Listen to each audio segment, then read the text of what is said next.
Good evening, ladies and gentlemen. Welcome back to the Shadow and Sun Show, and welcome back for another Appendix N book club meeting. Tonight we will be reviewing Manly Wade Wellman, or Wade Manly Wellman. I think it sounds better the other way around, but I keep seeing different results for his name.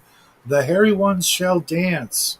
Just waiting for the usual uh, suspects to come on in and join me as we discuss this short story, I guess you'd call it. It's only 2.5 hours or so on YouTube audio version. Not not to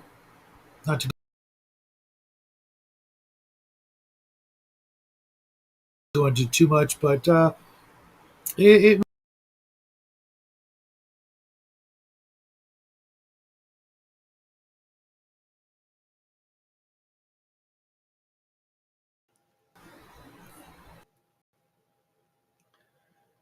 I cannot hear you. what's up?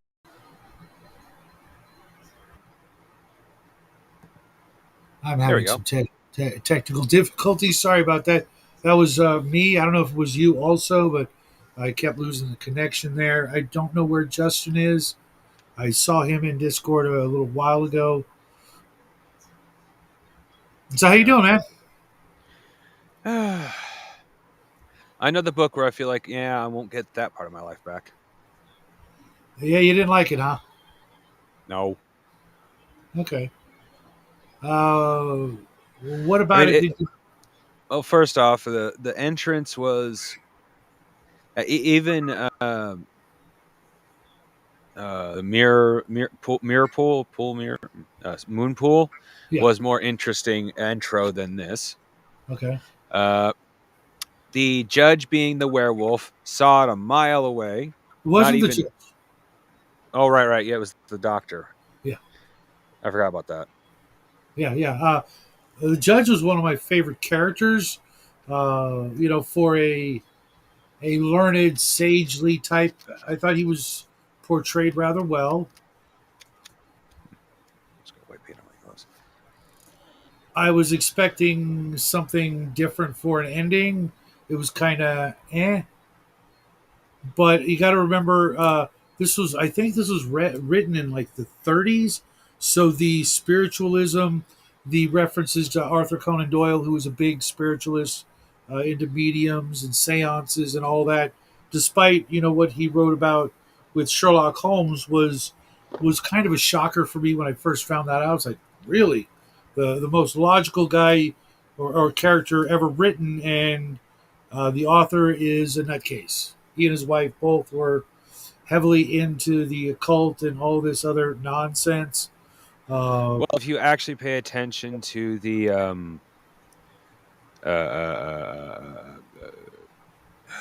Sherlock Holmes actual books, I don't do it much in the two newest movies. Kind of did it, but there was a lot of occult and potentially supernatural in the background. Like even Hound of the Baskervilles, there was a suggestion, I forgot from what character, that it wasn't just the dog killing people. it's been a while since I read The Hounds. I read all of.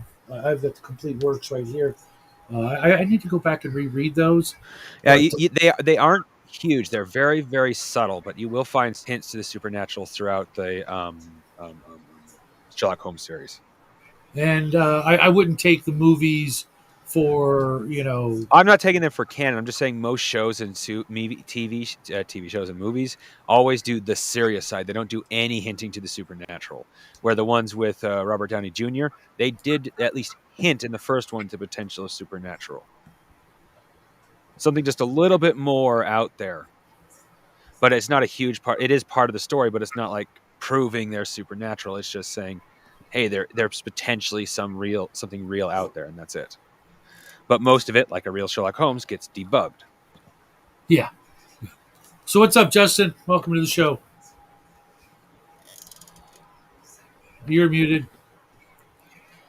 I don't think he figured out what the mystery was at the end in the Hounds of Baskerville.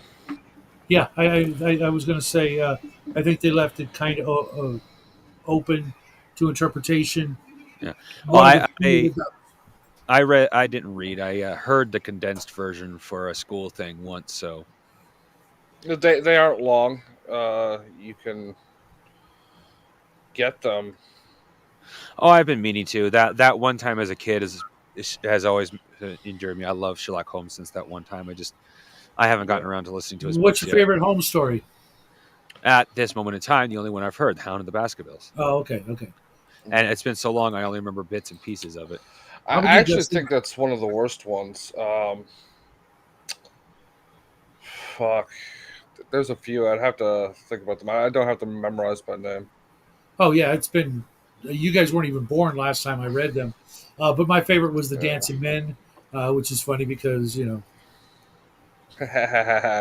Shadow and his dancing man. We all the, know. the code was really it's little stick figures. That was the code, and Yeah, that was the one where it was on the carousel. Or maybe I never got that far. yeah, I don't remember. Murder Um, Hobo Local 777. Welcome.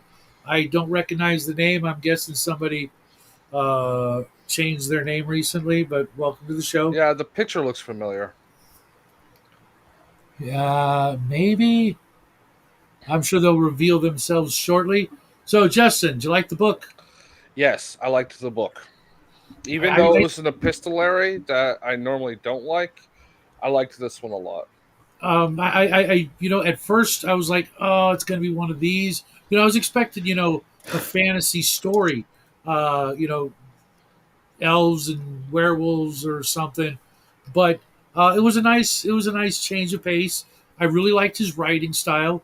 For back then, I did a little bit of a dive into how prolific a writer he was, and I'm looking forward to reading more of his stuff. This was I don't even remember how early in his career, but it was relatively. Yeah, this like Yeah, I you wouldn't get call what this. I mean. You get what Sorry. I mean by well written Yes. when you compare this to some of the others. Yeah. Yeah, when I say I didn't like it, I'm not saying it was a bad book. It was head and shoulders above Face in the Frost.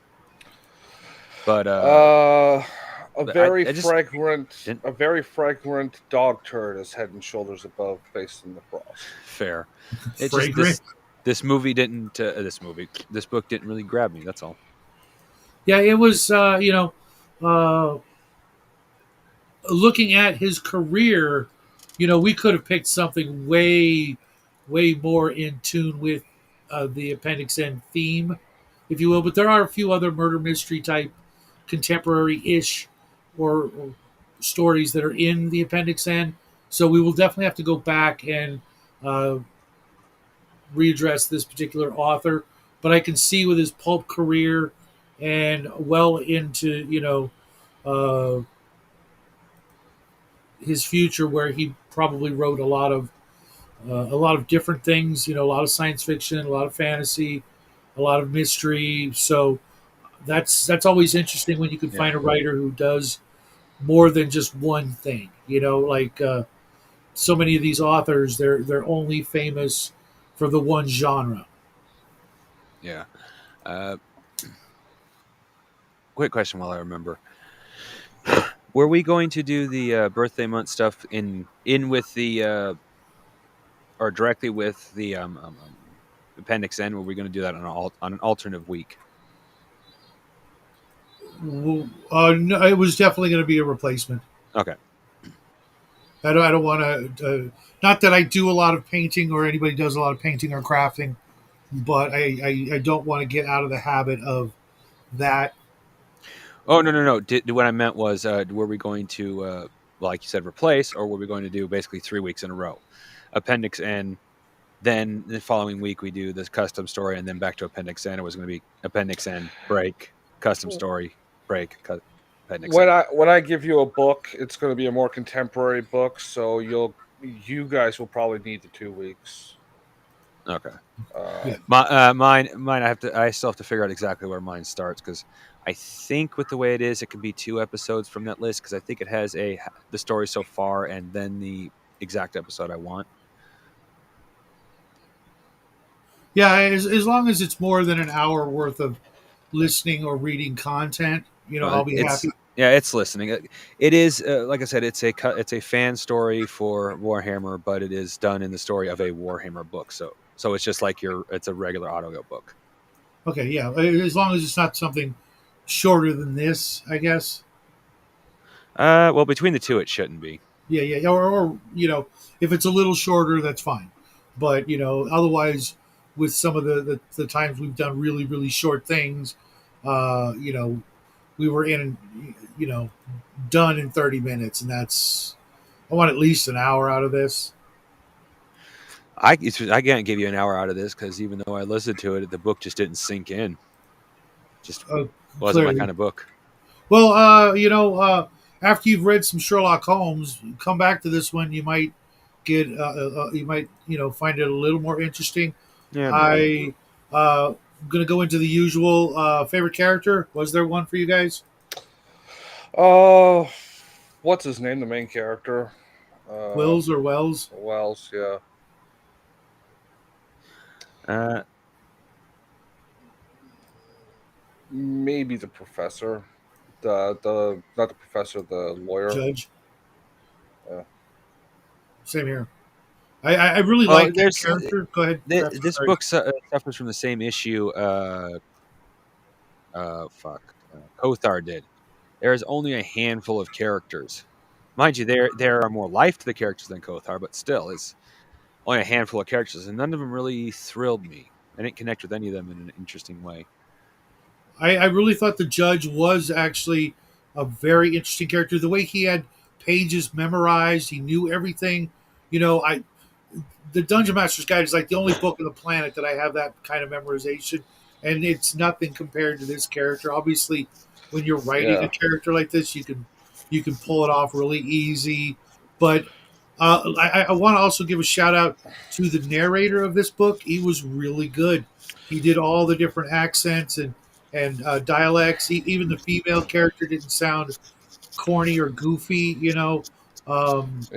The female character was corny and goofy in the end, and nothing more than a damsel in distress. But I'm okay with that. a lot of the greatest stories, that's where the females were relegated to. Uh, That's that the role of John Connor, damsel in distress. yeah, Well, literally, Yeah. which is an unusual take, but the main character I liked it because believe it or not, I've got a bunch of books when I was into that ghost hunter nonsense and all that kind of weird bullshit. There was a story I read called Too Many Ghosts that was a very very old book about ghost hunting from back in the day.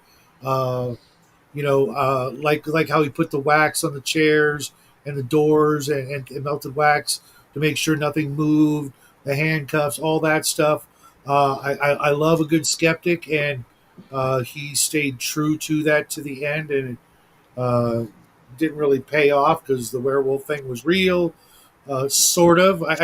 What did you guys think of the actual werewolf? It wasn't really a werewolf, was it? It was the perception of one, right? Like through spirit. And I Yeah, it was guess like I guess that is like a way to describe, like if you're gonna boil, it's a very subtle twist. But well, it's a very Native American twist. is it I, Native I thought American? I thought it was a more contemporary of the time with the idea of the ectoplasm and it being Like the Aleister Crowley kind of. yeah and the uh, uh, what the hell Arthur Conan Doyle, the spiritualism of the era, just getting into electricity and it being more of a psychic power that he put a werewolf like shell over himself more than the traditional the Howling or American Oh, Werewolf in London where your whole body literally does the transformation. I prefer that, but this was yeah, a subtle twist and it just made the bad guy more slimy, didn't it? yeah. I could see this being like how druids do that instead of like how actual werewolves do it. Maybe, yeah. I see it definitely in a more modern sense game, like Traveler or Cyworld or other things like that, where you don't want it to be there to be like too much physical, tangible proof, dark conspiracy, things like that. Those kind of games where you don't want it to show up on camera, kind of thing. Where Yeah. if you caught him on camera, you'd see the dude, not the ectoplasm, which just Yeah. No. I mean, like it's the difference between like the actual curse and a spell, right. or like a manifestation. Or like a paranormal aberration within humanity that Yeah. to help explain some of the other things that people think people can do, and it's through some sort of scientific process that you can actually measure, as opposed to like the Yeah. curse or the supernatural, that sort of thing. Did you guys Well, have a least favorite character? uh, The Mob. the mob. Yeah. Okay, that's fair. There weren't a lot of characters in the story, which normally I'm against, but for like the length of this, it was like well paced. Right, this is another thing. It's like the pacing is really good. Mhm. There was no super lull point or There just wasn't the time. well, you could write this story longer and still have good pacing. It's competent writing, um, which none of us here have. Uh, this But guy especially. But About sorry. no, least favorite maybe character? maybe the police chief or whatever. But there wasn't like enough of him for you to really sink a dislike into. I He was honorable in the sense that he wouldn't like let the mob get the guy, but Yeah, at first you feel like he's going to be the character you dislike because he just jumps to conclusions, but then he, like Justice says, he acts all honorable. So it's like, yeah, he can't. He's kind of hard to make him your least favorite character when he's like, yeah, I'm still upholding the law, motherfucker. Yeah, it was yeah, definitely a product of his time. Whereas the villain, the professor or the doctor or whatever he was just you know in the beginning, he was just the foil to the skeptic. But then it turns out he had an ulterior motive, and he was literally a slime ball.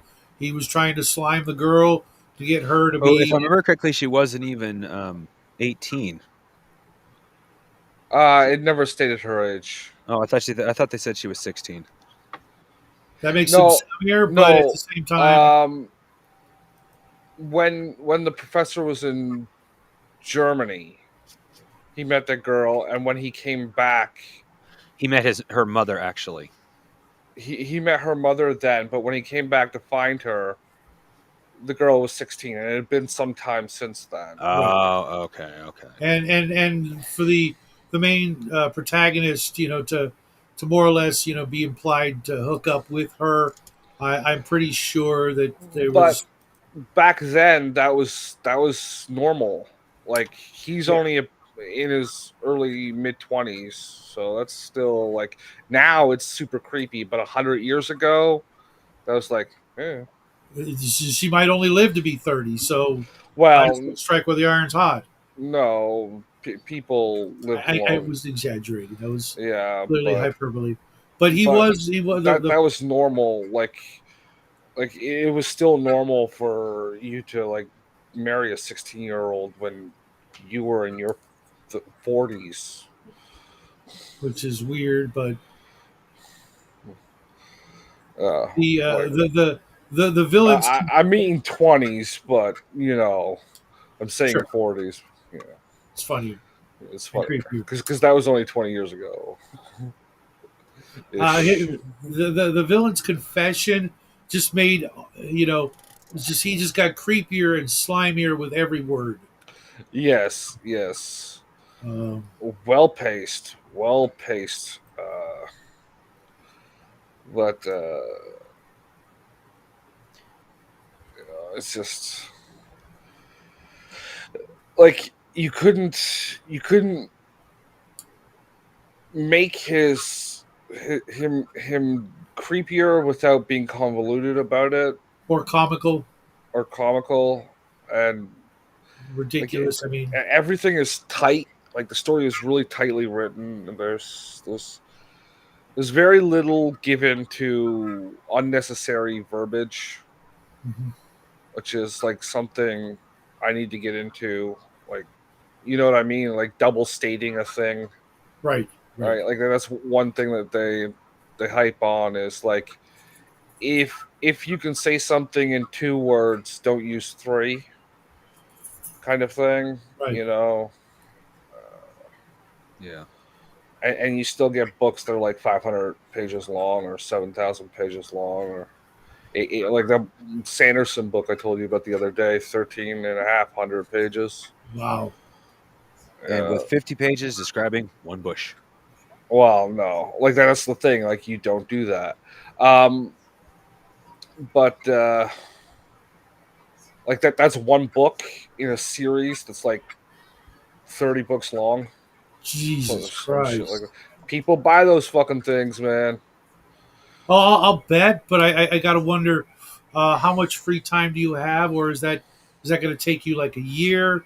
And the writing of it, that I mean, even he releases like 4 books a year, 5 books a year, something like even that. if even if I could do that, I don't know that I would, just because there's a You lot got, of other things I you got to gotta do. understand.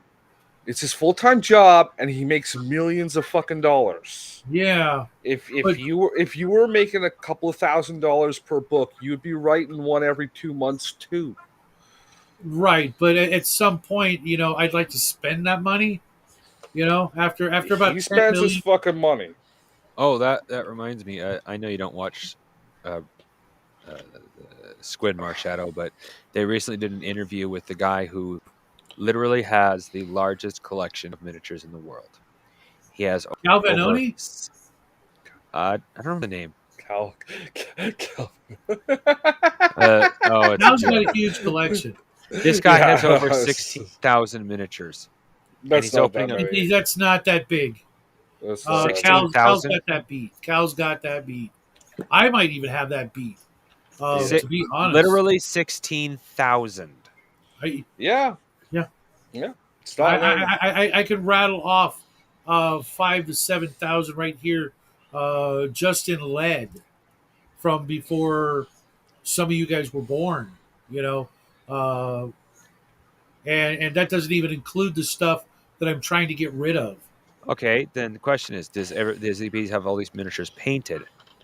Well, that's a different Oh statement. yeah, shit. There are thousands I will never paint, and I will insist that they are never painted unless it's to preserve them, Yeah. because Well, lead will rot. And I've got some of literally the oldest. yeah. That's one of the things. Like when you get a lead miniature and it's got a little rot, you gotta Dremel that shit out, Yeah, Mondo it, and then immediately apply a lacquer coat yeah. because that will seal it from rotting. Hmm. I should probably put about lacquer coat. I don't have a lead miniature, but I got a lead incense burner, so I should probably No, no, lacquer that. no, no. It's a different. Like that's a byproduct. Like lead rot is rust. Yeah. So if you're burning stuff around that, it'll take care of that. Yeah, Oh, okay. it'll kill that. It's almost like a metal bacteria. Uh, It is oh, kind they've of. actually proven those exist. Yeah, It yeah. does have. I mean, it literally has a smell, Hmm. and it's not pleasant. And Um. Also, like there are like I think it's mahogany or something like that, yes, yes, we'll speed that process up. or start it. So There's the yeah. famous story of this guy who went away to college, left all his miniatures from like the late, like early '80s. He had them in a wood box, and he came back like a year later, and they were just destroyed, just like quick style. was like, what Yeah. the hell? And uh, right now, if you still had those miniatures, they'd be worth tens of dollars. So it's not. Ooh, I ooh, know. that. Hey, Shadow. This book not really relevant, but in the future, one of the questions I'd love for you to ask is there any characters or monsters in this book that you would run into a miniature? Okay. Okay.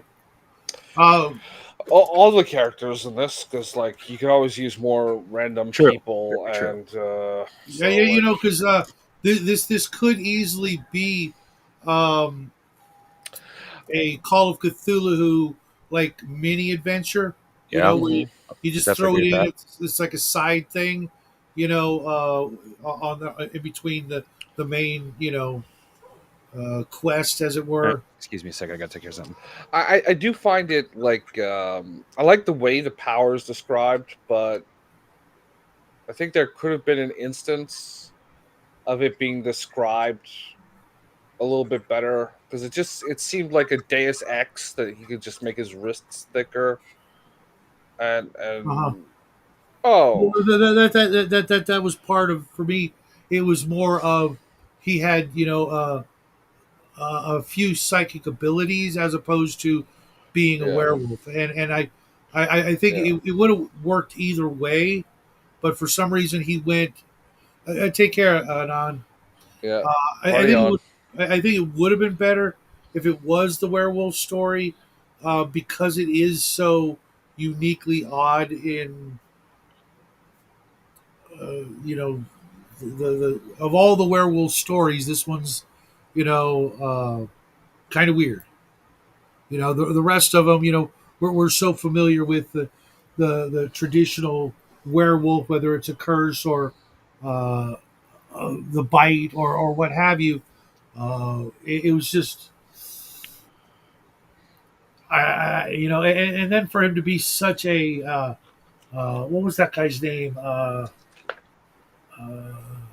who was the Weasley guy in Casablanca?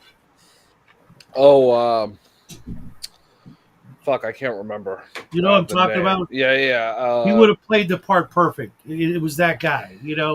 What's up, nerdy? Howdy, howdy. God, I can't remember his name. He was in a lot of stuff back then too, as always the same character. Yeah, the guy that's a that was talking to Marlowe at the piano. I can picture that scene of the Yeah, the character. bug-eyed freak. Kind of Yeah, Adam Schiff looking, shifty, Weasley. Couldn't get laid if he paid for it, kind of character. Uh, yeah. just slimy through and through. He's probably the nicest guy in the world, but he had that look and he had that voice too. And he played it up, right? So, um, oh, Or is there fuck. any character you would hump? I mean, they There's only really one have to female in write. the book. Yeah, so Well, I would hump the one female, but Shadow would hump like all the men. he wouldn't. That's Especially with the Yeah, yeah. I could no. Shadow. You should do a werewolf, like an LGBT werewolf erotica series. I No, think you would it's make a never going to killing happen. at it. No, and the and Lego and that sentence is and wrong. I think you would really be able to put an insight into that kind of story, since it's what you're into. No, that's literally not what I'm into. And unless the character is, Doth protest too much, some shit I'm like not going to that. protest enough because it's disgusting and wrong on every level, and it's a shame that it's such a thing. It really boggles the mind that is a thing, at least with dudes. But unless the character is really played up like Deja Thoris or maybe Jane from Tarzan, or a few other characters come to mind, eh, you know, every once in a while, I suppose there might be that friend of the heroine who's actually hotter than the heroine. You know, she just doesn't dress or act a certain way. But it's always going to be, the starlet, the heroine of the story. For that question, Brian, it's just always.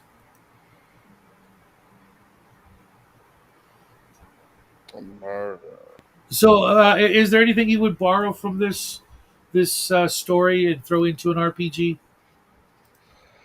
The way the werewolf abilities worked, I would definitely use that. That was cool. Um, I knew it was him right away because he disappeared too quickly, and that's like a telltale of this style of mystery is that Peter Lorre, thank you. Exactly. Peter Lorre, yeah. That is like a telltale of this kind of mystery that character disappears too quickly. The professor, I don't know. I mean, I for a good period of time, I thought it was the judge. the You know, judge, it's the red herring, right? Like yeah. that's the definition of a red herring. You're made to forget about one character by his absence and presented with another one that has a lot of evidence towards it. Mhm. It's like it's become archaic mainly because it's too easy to spot when you know what you're looking for. Right. But obviously, this book is over 100 years old or over 75 years old It's really because close to 100. Like, it's in the public domain, so it has to be over exactly. 75. Right. Um, But he was such a phenomenal character. I really am going to swipe the judge for these sagely characters, yeah. or at least uh, that Um, feel I got for him. yeah. Now, Sanderson just did his most recent course video. You really should watch those. And he broke down like some of the dynamics that are good for characters to have. And one of them, like his three, he like CPR was the acronym he used. There was an interlude where they were joking about having it um, PRC or whatever, the People's Republic of China, right. instead of CPR. I think they actually put that one in the title of the video instead.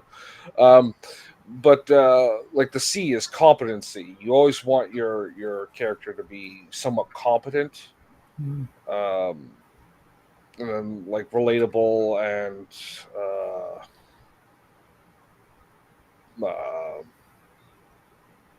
productive. I think it doesn't matter. Personable, maybe.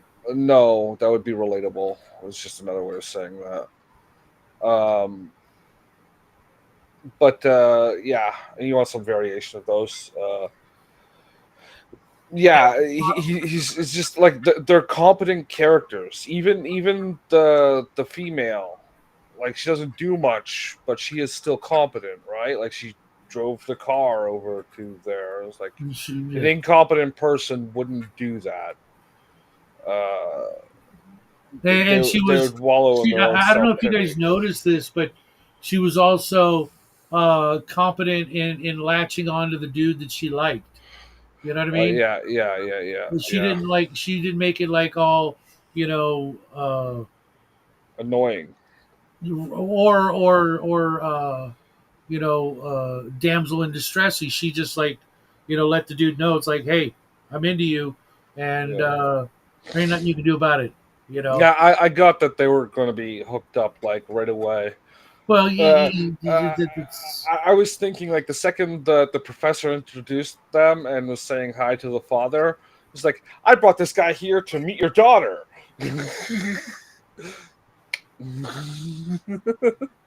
I got that like right off the bat. well, That was the first. that's why when I do write, I try to put as Yeah, many females into the mix so that you yeah, don't get that, like when you watch Moonlighting or Remington Steele, you just or Castle, it's like, okay, there's only two, it's gonna be them two, they're gonna hook up, and then we're gonna spend the rest of the series trying to split them up, which I yeah. fucking hate.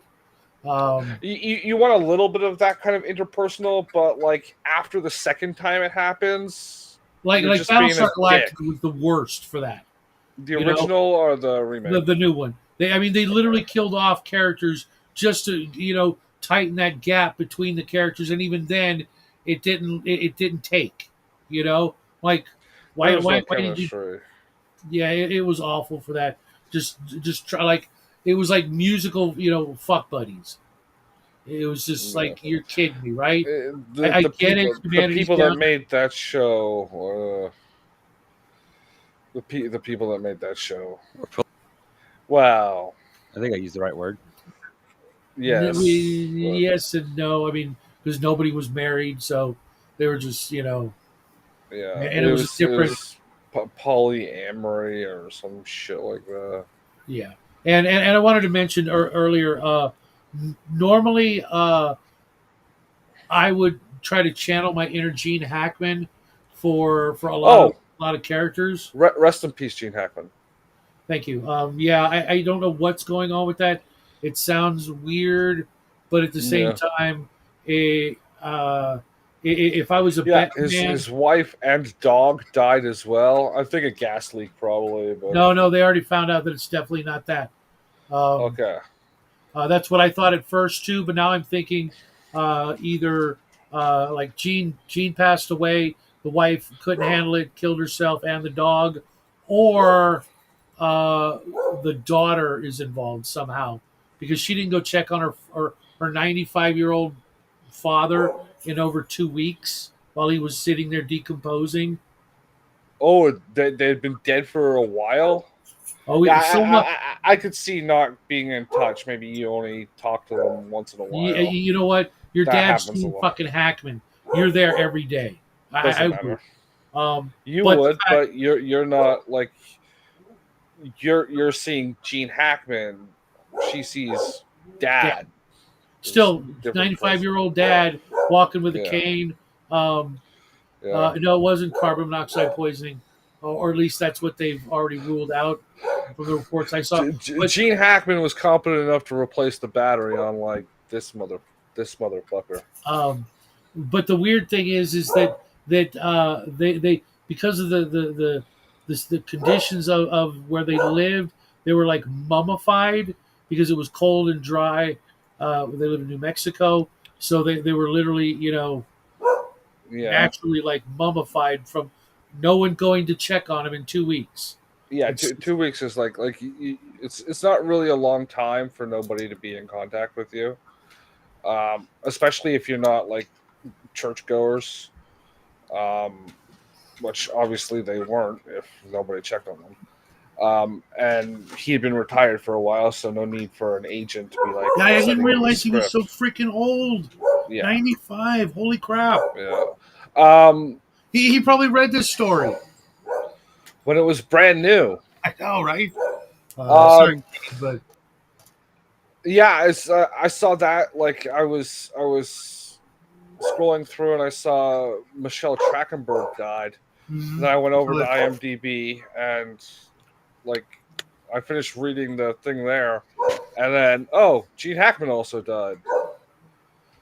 yeah, I didn't realize he had been there that long, but I yeah. thought like maybe like he had just died or whatever. The name is so 'cause familiar. I Who is Gene Hackman again? Lex Luthor from the Superman movies. the original ones are the 80s I don't or watch 70s those. ones. He was in that movie with. He was in that western with Sharon Stone and Russell Crowe, I think. I don't watch westerns. I will find a picture. The Quick and the Dead, I think it was. Yeah. Oh, that was a good movie. He played a really bad guy. He was in The French Connection. That was the first thing I ever saw him in.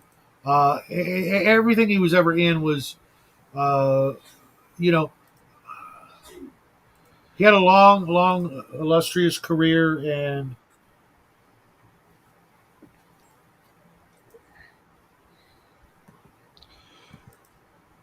This guy.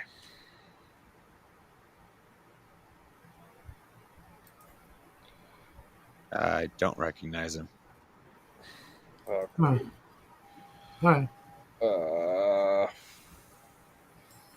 Let me reset size. In the French Connection, Royal Tenenbaums, terrible movie. Unforgiven, The Poseidon Adventure. Oh yeah. He was the main guy from the original one.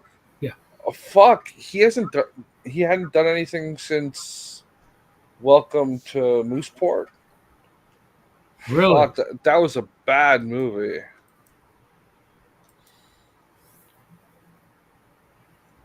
Well, he had, made so many movies. There's got to be some The crappy. Runaway. He should have ended at the Runaway Jury. That was a good movie. Yeah.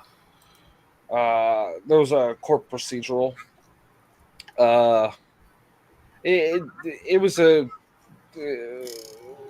fuck John Grisham, so it's a shit lib story. Hmm. Uh, uh, fuck. John Cusack, fucking tongue tied on Cusack there. Uh, he's selected for jury duty, and it's like the headline is ripped straight from like something that happened, like all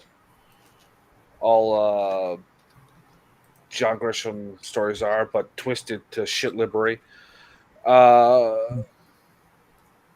So it's like some guy shoots up his office, and then the families of the the victims sue the gun manufacturer instead of the guy. Um, and it's like because they were like selling on the street or something, like some shit lived narrative that's not true. Right. Uh, Wasn't it even like a not only that, but like a kind of gun that can't or doesn't it actually exist? Like some sort of like overhyped Saturday night special of the modern era. I think it was just like an AR-15 or whatever, right? It was like just something stupid like that. But you know how they're like, oh, it's a military gun, and it's like, no, it's a gun because the military buy it doesn't make it any different. Crimson Tide. He was in that. Yeah, He was in Hoosiers, yeah. which was one of the movies Hoosiers that was the last Gene Hackman movie I watched. I just watched that a couple of weeks ago, and it was not as good as I remember. no, but it was one of those movies that really brought him to the forefront Yeah, of fame, if you will, because it was such a, it was a novel, and you could tell that it was like almost faithfully adapted because there are like a lot of novel based beating Mhm. elements that just don't work as well on film. Yeah, but it was also one of those movies like anybody could watch and probably get something out of. Yeah, At that time it was. Dennis Hopper was in that as the drunk father, which was like the real story. Or that was the actual story. The whole sports team thing was based around that. Right. Um, but yeah. So fucking what's his face goes in there to throw the jury for the like to do an anti-gun thing, and it's all established. And then like it takes place in New Orleans, so you get a lot of like cultural tropes and shit like that. So back to the story. Was there anything you guys hated about this story?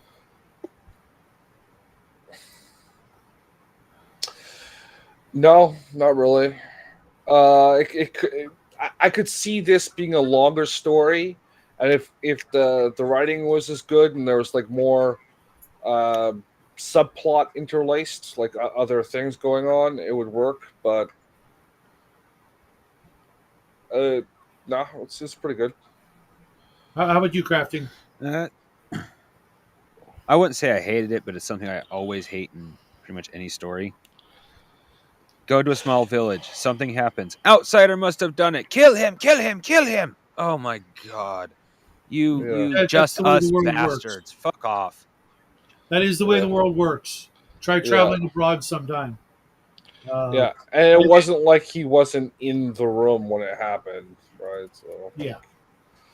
No, I'm referring to the fact that he first off gets blamed, and then for what is seemingly no fucking reason, the mob devolves.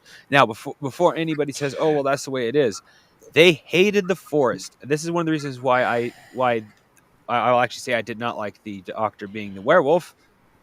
They did not go near that forest. Everyone talks, but they even say a few times, like the judge basically suggests there's a werewolf in that forest, and they've known about it for years.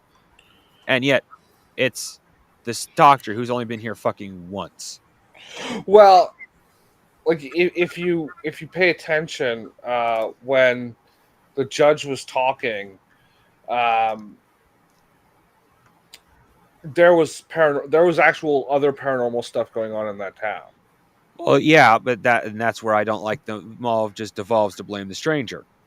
Well, Like there's other shit going on. They know there's other shit going on, but instead of, and I'm not even saying be rational, but instead of blaming the supernatural, they just blame a stranger. You would actually be amazed how many stories way back when, like ancient times, they did not just burn a stranger when something bad happened because it's got to be the stranger. They blamed the supernatural. back then, there were that was kind of a thing. Every town had its supernatural boogeyman outside of town. Which was probably Yeah. just one of the townsfolk being a rapist and a murderer. But we still do, right? Like we call them urban legends now. Yep. All right, or like it's fucking Bigfoot did it, or Chupacabra, or Devil Dog, or like Jersey Devil, yeah, Mothman, Slenderman, which is literally made up. We still have people out there who think it's freaking real and try and Raven. convince other people thinking it's real. Sorry about that. Well, technically, Slenderman in its current form is completely made up, but there are myths and legends of tall, skinny things in the world. Sure, and I could see this story could have been a little bit longer if they had gone a little more into the other stuff. What I didn't like was you've got a sealed room with everybody looking at each other. Well, Even like it went dark, and shit happened. I assume that that was more psychic shit done by the bad guy. Doctor Yeah, whatever his Frankenstein fucking or name whatever. was. That was the other thing is I can't remember. They had such weird names. If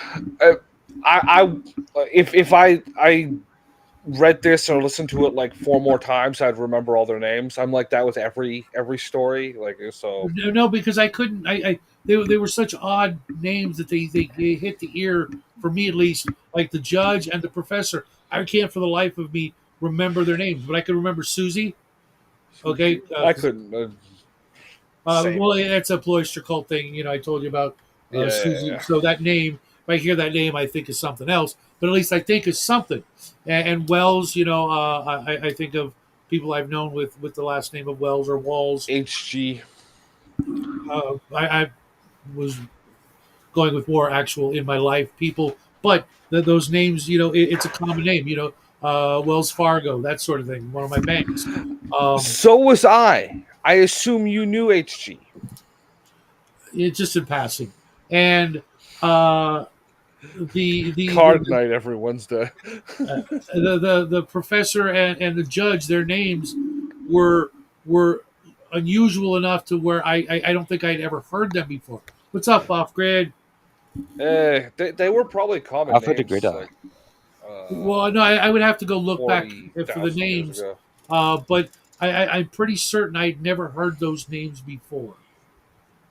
And I try really hard to make the names. I do two things: try to make them as few syllables as possible, and names that we've already heard before, like a million times, but just in a different order. Like with my character in OG's game, his name's Roger Landis. We've all heard those names, and because of that, everybody calls me Captain Rogers, even though that's not my name. And because of that, we ended up bumping into Captain America last game. So it actually paid off because the common zeitgeist of names that we're all familiar with made it easy to be memorable.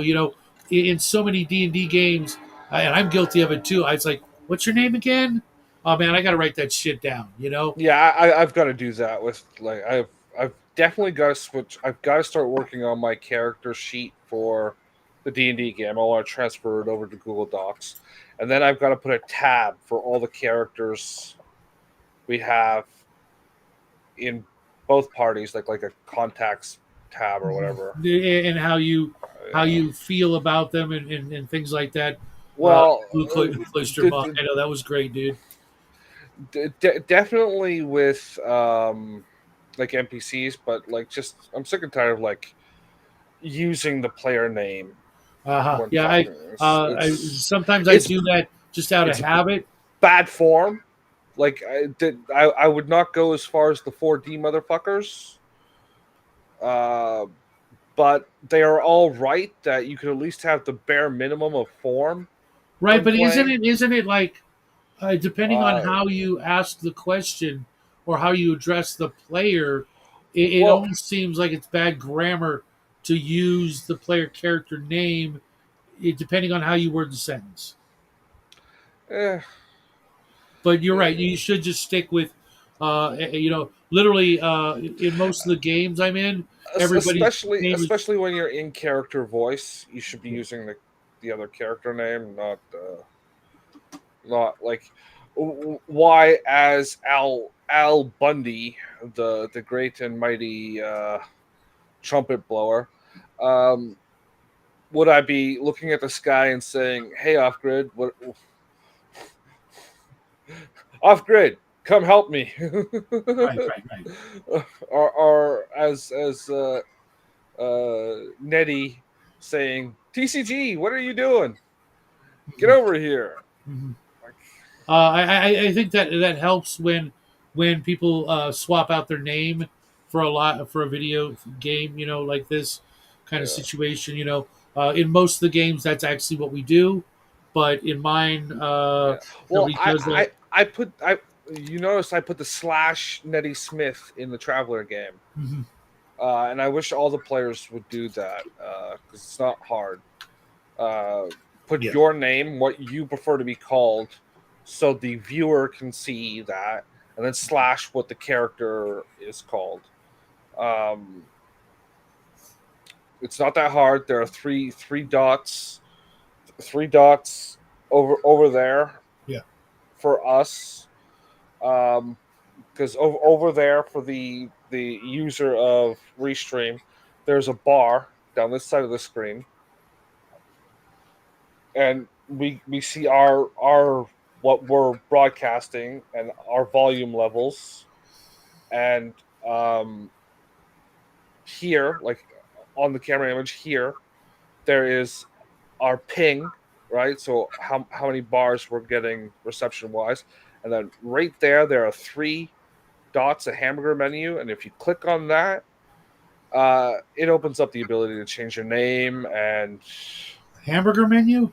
yeah, that's what they're called. When you get the three dots or three lines, it's called a hamburger menu. Oh, okay.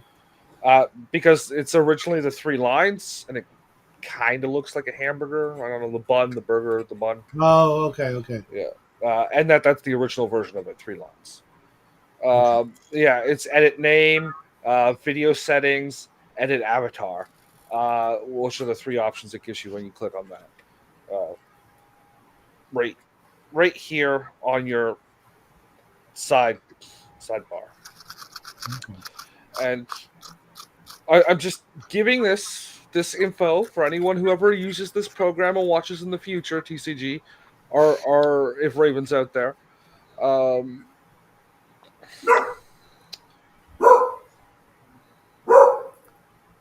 Sorry about that, guys.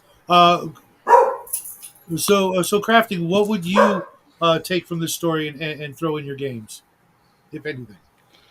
Uh, if anything, it would.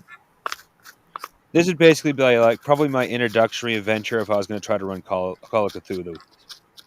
yeah. Well, I'd use the one in the book, but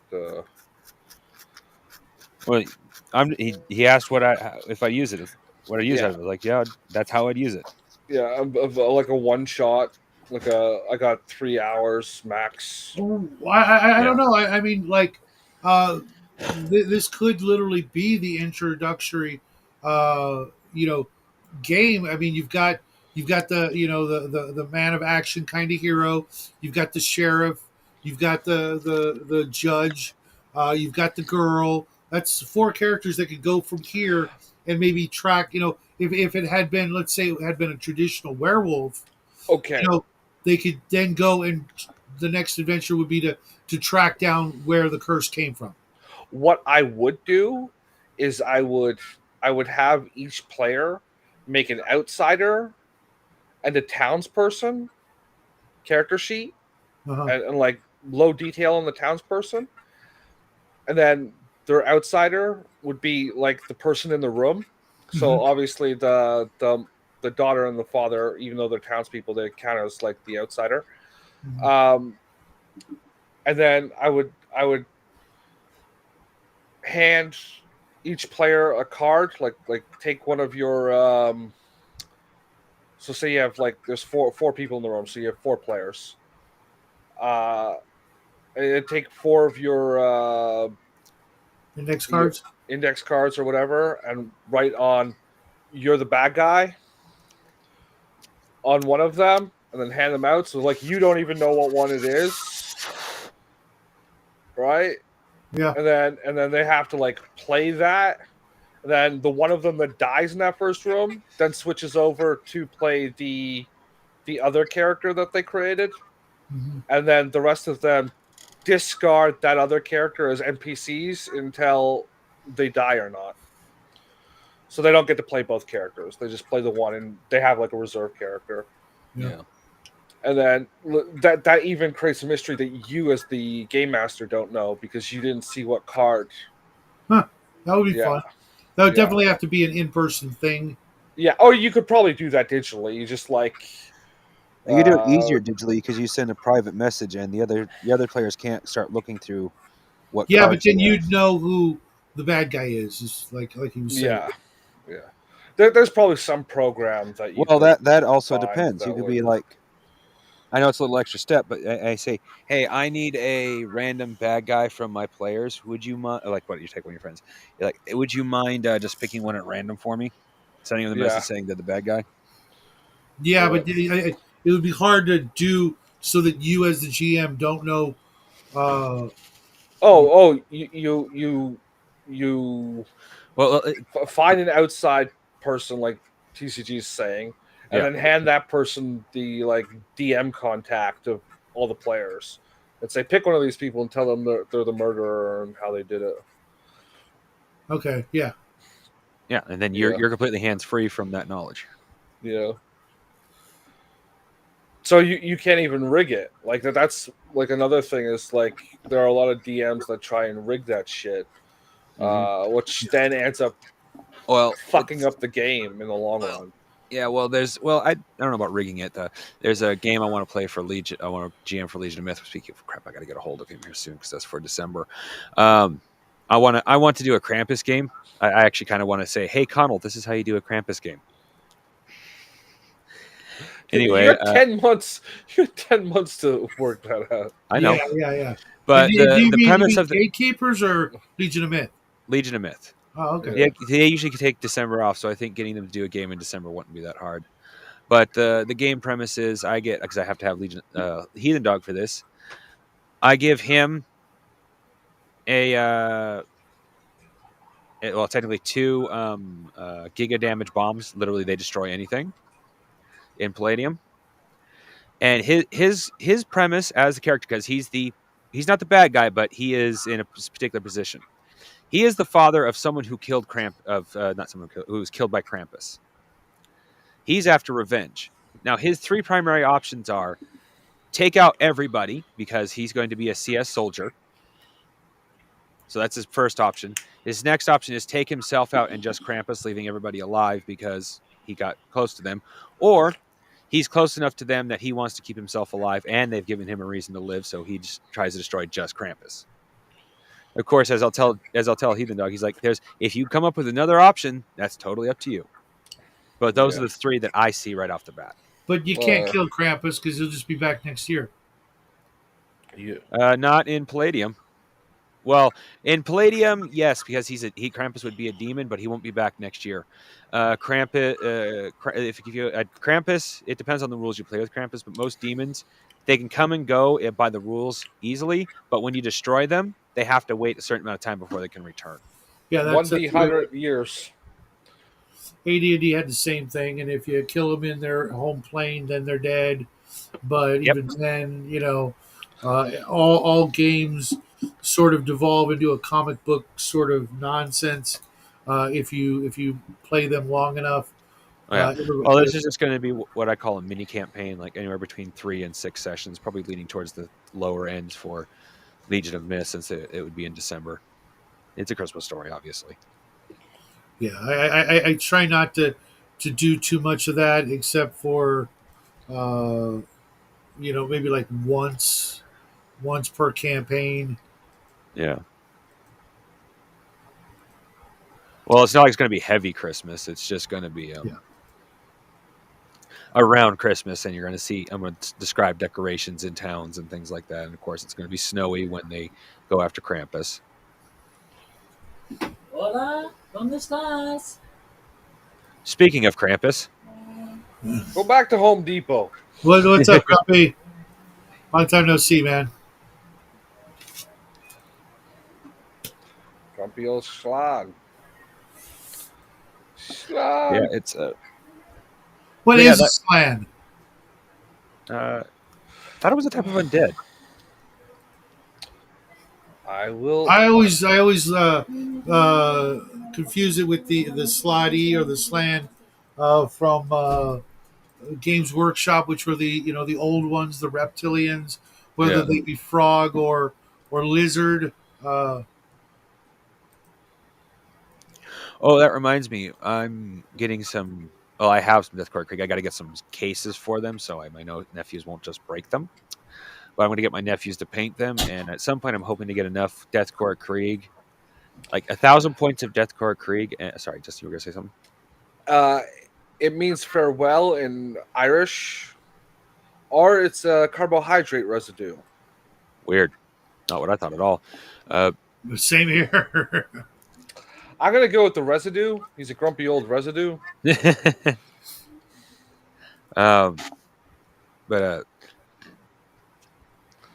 I'll need more than that in the way of miniatures, because what I want to do is get my nephews to play a multiple part campaign Excuse where me. they have 1,000 points of Titans, or not Titans, but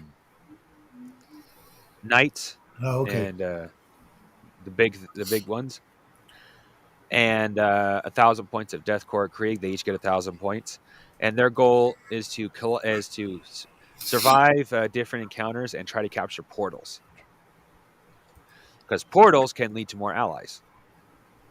Okay. Some portals will be temporary. It'll show up just for that fight, but the temporary portals, you could literally get anything. And if you get something that doesn't like you, doesn't like your opposing army, they might attack you too.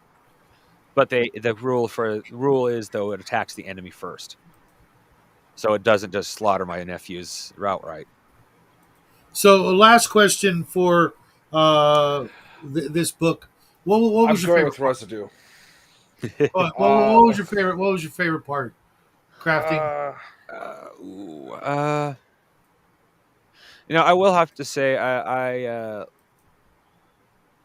kind of not because it was the end, but I kind of like the end of the book. It like I said, this wasn't a bad book. It just didn't interest me. Everything felt put together at the end, and I liked that. Yeah. Okay.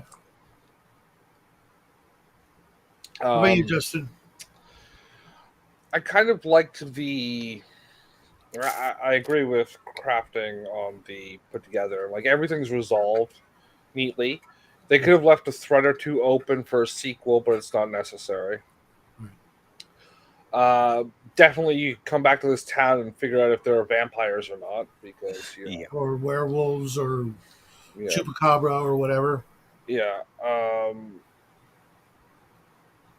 I wouldn't mind seeing like something with the old retired judge and like vampire hunting or whatever.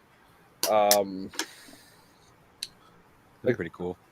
Like the three main characters that survive at the end could easily do sequels like Sherlock Holmes style. Or even Fucking like with my favorite scene was with the judge and the books and the library and all that.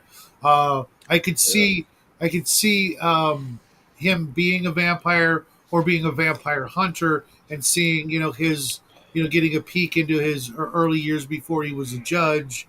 Maybe he was that Van oh, Helsing type, and then after a while, then he became a judge and he retired and he knew. yeah.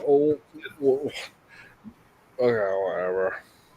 Um, No worries, Grumpy.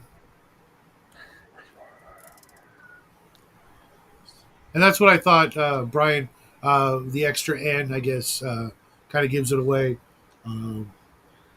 because I love them in the way they were described in 40K, which is amazing that they've never brought them back as an army, a Frogman army. They're too powerful. In Yeah. 40K, they are actually stronger than the Necrons. The only reason Yeah, why the Necrons well- started winning was because of the Catan, which means that they would be Yeah. actually if they brought them back, they would literally have to be stronger than the Space Marines. yes, which are currently the strongest but army. you point them at a cost. Like if 40K was actually played as it is written in the lore, Oh dear God! right? Yeah, a Tyranid horde would be like a 40,000 point Tyranid horde, right? On the table, you can picture how many models that is. Mhm. Would be going up against 2 to Jesus, 3 okay. Space Marines, Mhm. And the Space Marines would most likely win. and the Space Marines would clean their clocks Yeah. easily. And honestly, I would not mind playing that game. Yeah, kind of like the original Starship Troopers board game. Exactly. Where you got Exactly. one or two dudes and the other guys just got like 50,000 chits of bad guys and Well, that's how it's described in the book, right? Yep, And yep. and that's what Space Marines are based off of. hmm Yeah. So So now we come to the part of the show where we decide what we're reading next. I have no idea. I haven't looked at the list, and we're getting kind of thin pickings. We had to like jump through several different authors because we couldn't find content, and I don't even remember who they were. Well, I'm going to break out my handy dandy Dungeon Master's Guide, just because I like doing that. Yeah. Who is this again? This was Manly, Wade. Yeah. Yeah. I think Manly is better as a middle name, don't you guys? Yeah. Or a last name. Usually it's spelled But- differently as a last name, but like it's two But having N's. it as his first name is like that's a lot of pressure. I mean, maybe not back then, but these days it would be like someone would just some teacher would just freaking I knocked everything off of this guy's list because we couldn't find it, but so I'm checking him off the list because he was like just a name there originally. Next week, next show will be into next month. So, did you want to do my because it is my birthday? Do you want to do my story first, or you just save that for the last of the month?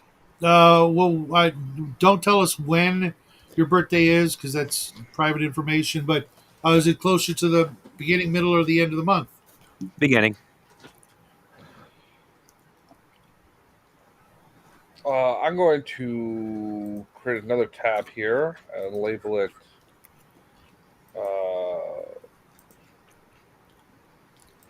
birthday books. Yeah, I have no problem doing it next. Then if Birthday books. do it in epic scale. That's right, buddy. Yeah, I gotta get some epic scales so when I go down to Texas, I can play. They got a lot of 3D printable stuff. So if you're Oh yeah, I have not found any epic orcs, so I'm going to be doing a lot of 3D printing. So I want epic orcs. just take an orc and scale it down. Yeah. But Just before you do, like open Oh yeah. it up in like Blender or something and fill in fiddly details and remove stuff. You really should find a program like that. I'm certain they're there. It's just like you were telling me about the 3D printed Eldar las guns, in 1-to-1 scale.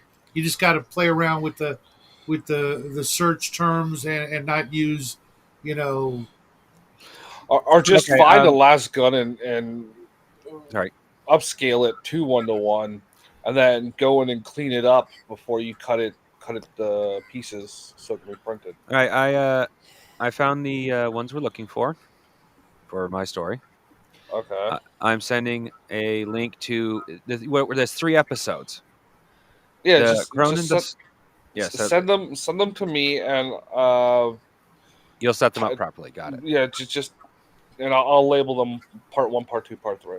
Okay. Uh, Because that one is the story so far. Another one is the Squid Gangs themselves, and then the end of the Squid Games, the duel.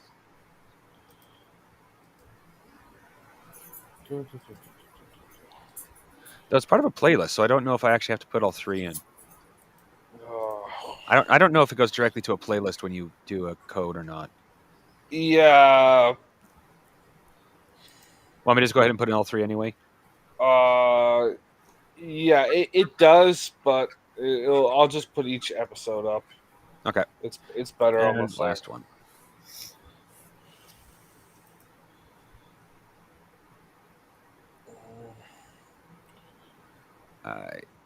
I absolutely love this story.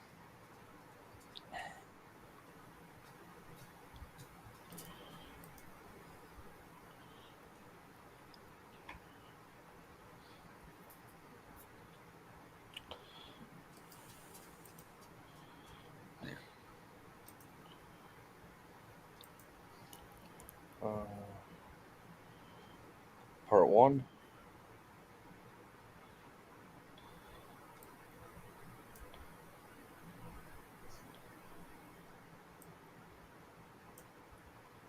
And between all 3 parts, there's a 3.5 hours worth of time, reading time, whatever. Okay. Oh, so it's like 9 to 12. No. Between the 3 of them, not individually. Oh. So it's like 3 or 4 hours. Yeah. Give or take. It's this, like I said, it's the story so far. The Squid Games, and then the duel between. Well, I don't want to spoil it. I'm listing off the names. That's it. So. Oh, okay. Yeah, we are getting burning through this list.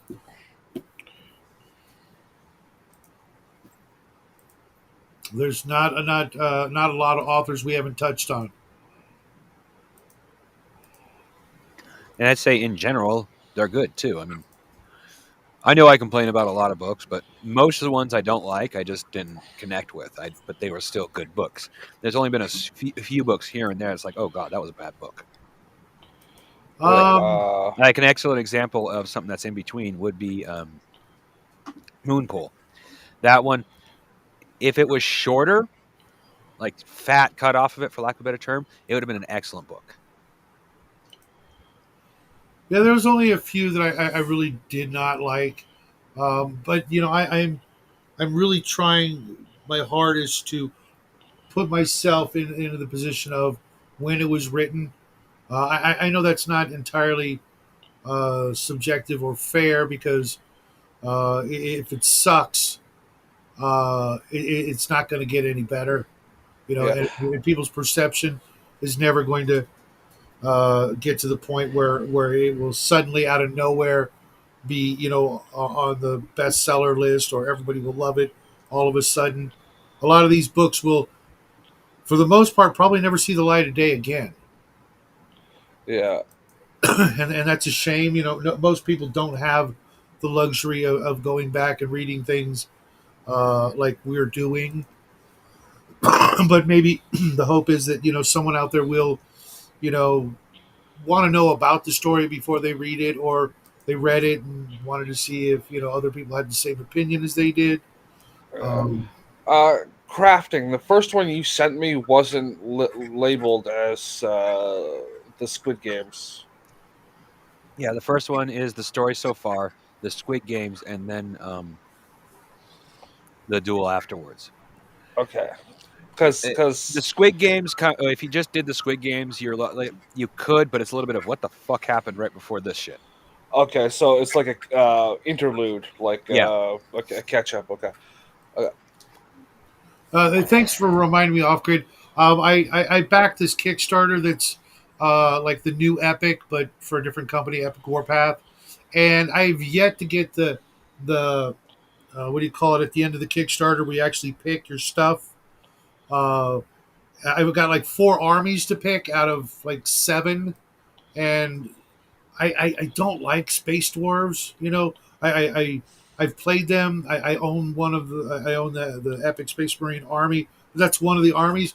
But the miniatures for their like tanks and stuff are so freaking cool. I'm thinking, you know what? I might want to just pick them just because somebody else will play them when I finally do get them and put them on a tabletop to play. But I really can't stress enough how much I prefer the smaller scale when it comes to an actual war game. Even to the point of, some of the first war games I played were chits. There were no miniatures. You know, uh, at some point, if you're really into the game, it's mostly up here anyway. So you're picturing not that little numbered card or not that miniature, but you're picturing the dudes or the dude or the monster or the tank actually moving. Like on the hollow board in the Star Wars movie. Because at some point there's going to be games like that. We probably won't see them. Maybe you guys will see them where it's fully, 3-dimensional, holographic on the table, but it's just lights and pixels and shit, or things like Shadow that, describing his time in Atlantis. or a couple of generations down the road, and you guys are all old and I'm still me. Yep. um, Everyone will ask, "Oh, what? Well, how do you do it, Shadow?" And you'll just say, some sort of youth cream or something like that. You use Olay. for Frito Lay. I use Frito Lay. Hey, as long as it ain't that adrenochrome shit or bathing in blood. God, how fucking nasty. You know? I mean, it can't be worth it. It literally can't. Well, given how quickly blood coagulates, I've never really believed bathing in blood was a real thing unless you're like right there as it's being done. They It, probably dilute that shit. yeah, it was a real That thing. makes sense. And God, how disgusting. Just I mean, ugh. Just, yeah. Oh, speaking of miniatures, I know both of you are not fond of Goobertown hobbies, Oh, but he and you don't need to bring that up every single time you bring the guy up. You yeah, I know. say, He and His even boyfriend? Miniature Rescue Uh-huh. have come up with a product that I definitely want. You know how they stamp in irregular objects that they can't put through a printer. They've made a hand version of that for miniatures, so you can, instead of putting a decal, you literally stamp paint on. What? Here, it's in my feed. I'll literally find the video. I know you guys aren't fond of them, but I'll find the video. yeah. So he brings it up again. I have no idea what you're talking about. I am They got, looking for the video. Okay. they got some sort of stamp thing that. Yeah, you know how they stamp irregular objects, Shadow. You got that rubber stamp that they put paint on it, and then they stamp the object with the rubber. Oh, okay. They got one of those, just for hand, not for So what's the stamp of? It's got it's made of rubber. Is this it here? No, I Yeah. mean, like, is it like an emoji or an icon or It depends. They have accordingly. They're going to have like 10 discs for the starting set, and it's got a lot of different. Oh, so like Weird. numbers and things like that, so you don't have to Oh yeah, paint. saw Yeah. blades, pre-made what would be decals. Yeah, so basically, like your Ultramarine army, you got that stupid Ultramarine logo. Yep. Yeah, instead of like decaling that, you just got a little stamp. I'm going to send the link in Okay. Discord, but that's so you can put it up here for everyone who's interested in Okay. hearing Okay. about Now reading I about this. understand. Because I was thinking, silly me, I was thinking like a metal stamp where you use a hammer. Yeah, No. well, um, Here you go, guys. And those are the proper emojis off grid for that. No, I saw it. It just took a while for them to appear. Yeah, it's just disgusting. But stamp, yeah, or do you mean stencil, not stamp? no, what you Rubber do. stamp. You know those stamps that are completely rubber? They look kind of like a either a boob or a giant giant blob that hangs down. They stamp paint specific paint Oh, oh, patterns, and then they paint it on like a garbage can, a bowl, or something like that. yeah. You mean They call them stamps in the video. So Okay. I don't see it being you. Oh, okay. Yeah, I want those. They're not doing a Kickstarter either; they're doing it straight to market, which is kind of disappointing. I prefer a Kickstarter. I know that yeah, means it takes longer, but I don't know. I like the idea of a Kickstarter now. yeah.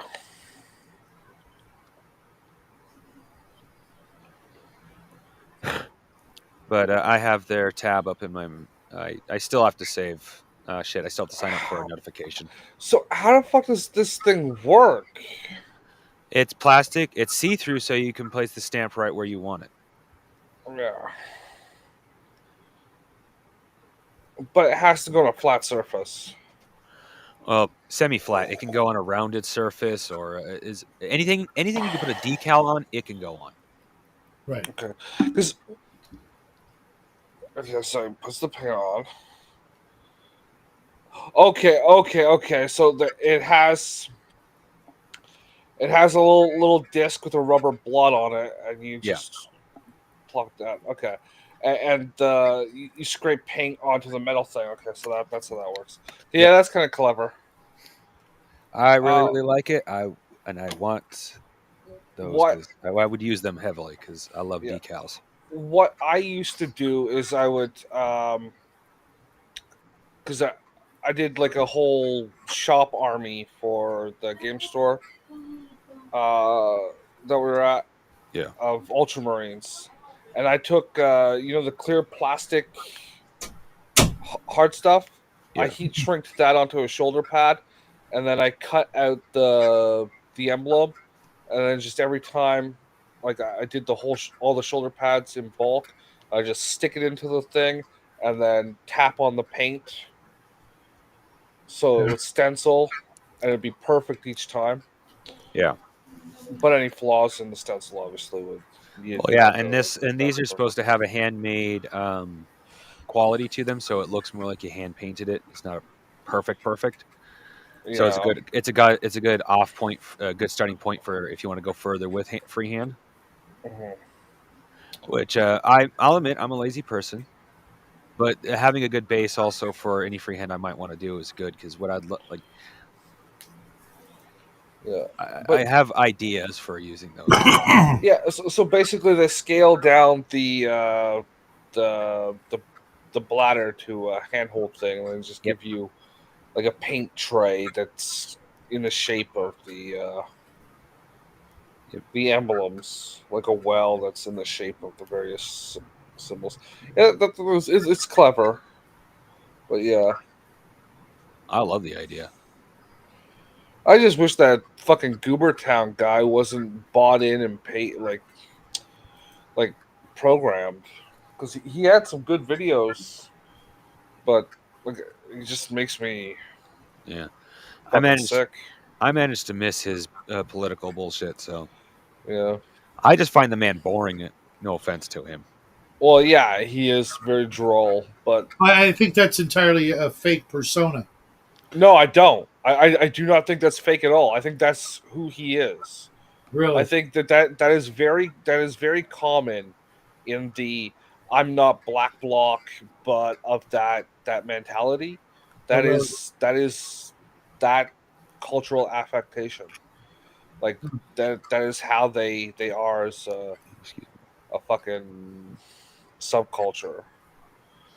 Just that way. That Yeah. saccharine. It's just unconditional saccharine in their mentality. That's unfortunate. Uh, yeah, the rowboat episode was it for me. Yeah. Yeah, I And never saw that. he took it down. He got so much backlash over it. I guess he saw like 30,000 people leave his channel in a fucking 20-minute period. That It it was warranted. Admittedly, he taught me how to make my own contrast paints, and I really appreciate that. And had he, just and he does work technically now for Army Painter, which he's he's a consultant. A bunch of like so Yeah, does. consulting doesn't mean you get paid. He probably gets paid as a brand yeah. advocate, That's fair. but so does Ninjon and fuck, what's his name? The other guy. Vince Fishernella, No, well, Sam him Lands. too. Not Semlance. Vince. Vince was on that team. Ninjon. Matt. Mantic. Miniac. Mantix How many? Company. And the Swedish guy, Squidmark. Squidmar. I think Squidmar was on that team too, because they all did a video together, going to the company and talking about helping them with the second wave of contrast paints. I have not gotten to that point. I'm rewatching a lot of the old Squidmar stuff, so I haven't gotten to that point in his videos. I yet. think Squidmar was part of that team. Yeah, we'll have. I don't know. I'll find out. I will find out soon because I'm watching them as I paint. So. That was only like a year and a half, 2 years ago. Yeah, I'm not. I'm still 3 years out. So. Yeah. 3 years out from what? Oh, I'm watching old Squidmar videos, and I'm still like 3 years ago in his videos. He's going through the whole catalog. Gotcha. I got sick and tired of him when he was like, he bought the Thunderhawk or whatever, not the Thunderhawk, the Mantis. Because he bought the Thunderhawk, the Mantis, and the Warlord Titans. The Warlord Titans, and he was doing let's see if we can get Henry Cavill to watch this video, and then every single video was that for like 6 months. I was like, I'm done. Bye. Yeah. I didn't even notice that. You can well, you haven't gotten there yet. You can either afford to buy that and do a video on it, and then have like 1 a month painting thing on it, or you can't and shouldn't. Yeah. Valkyrie. Yeah, maybe it was a Valkyrie. Well, I'm currently checking out a Gorilla Glue. I found out I actually had 2 big fucking bottles of. It is. You know what? Off grid. That reminds me of a funny story. Jackie, when he was a little bitty boy, he actually. I was on eBay looking at one of the Valkyrie models, and he hit the buy it now. And I wasn't looking. I'm like, what the shit? He doesn't remember. It was so long ago. He was like, How much was it? I was hundreds of dollars, and I'm like, whoa! I had to tell the guy, hey, my son, I just happened to be on that page, and he's 3 years old or whatever. Maybe he was 4 or 5. Yeah, That's the one guy of was cool about it. He was probably like, "Yeah, he's all about." Oh man, cancel order, fine. You Just should Yeah. you beautiful should bottle. you should have rolled with it. At the time, I did not have the money. Oh, It was, before I came Yeah. into all my millions. Yeah, that's too bad. imagine how better your life would be right now if you owned a Valkyrie.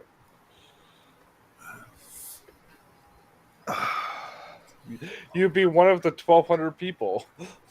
Ooh, I mean, unless it was a real Valkyrie, blonde Yeah. haired Viking chick, I'm not interested. Please cancel what off grid? Oh, the what I did. Okay, I get it. Yeah, the guy was cool about it. Probably never had that happen before. Yeah. Uh, The worst thing I've had happen on eBay in either direction was the yeah, fact my kid's got great taste. I accidentally mailed a miniature off to a previous buyer instead of the guy who bought it. Oh, So somebody got a free miniature.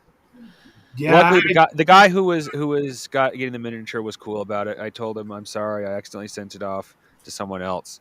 He didn't respond, but he also didn't give me a bad review. So I'd say he was cool about it. did you refunded them? Yeah. you had no choice because the guy who receives it's not going to send it back. No, Yeah. I never got it back, and that was months ago.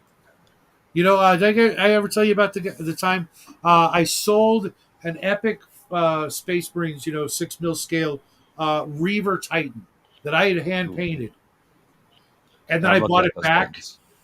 I bought saw it back. on eBay, and I bought it, and it was mine. It even had, all I knew it was mine when I got it. Like, no freaking way. And then one of the people we rented a room to, stole it. Oh man. Can you imagine? I mean, I've got more. I can make another one, exactly armed. I can paint it probably even better now. But, how often does something that weird, happen, and you can be like, yeah, let me tell you a little story about that one, Yeah. Joe Bob or whoever, my great grandkids or something, uh, you know, I could literally go out in the garage right now, get the parts, put one together, and paint it up. But It won't be that one. no, Yeah. Yeah.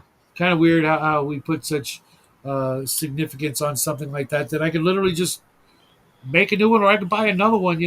Probably only cost me like $30 to get a metal version of a Reaver Titan, in 6 mil scale. Yeah.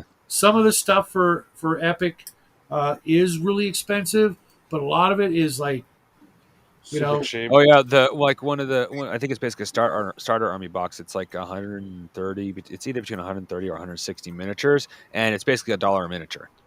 It's got tanks, soldiers, and I think it's got a couple of knights in it, or titans. oh, you're talking Yeah. Bigger stuff. you're talking the new stuff.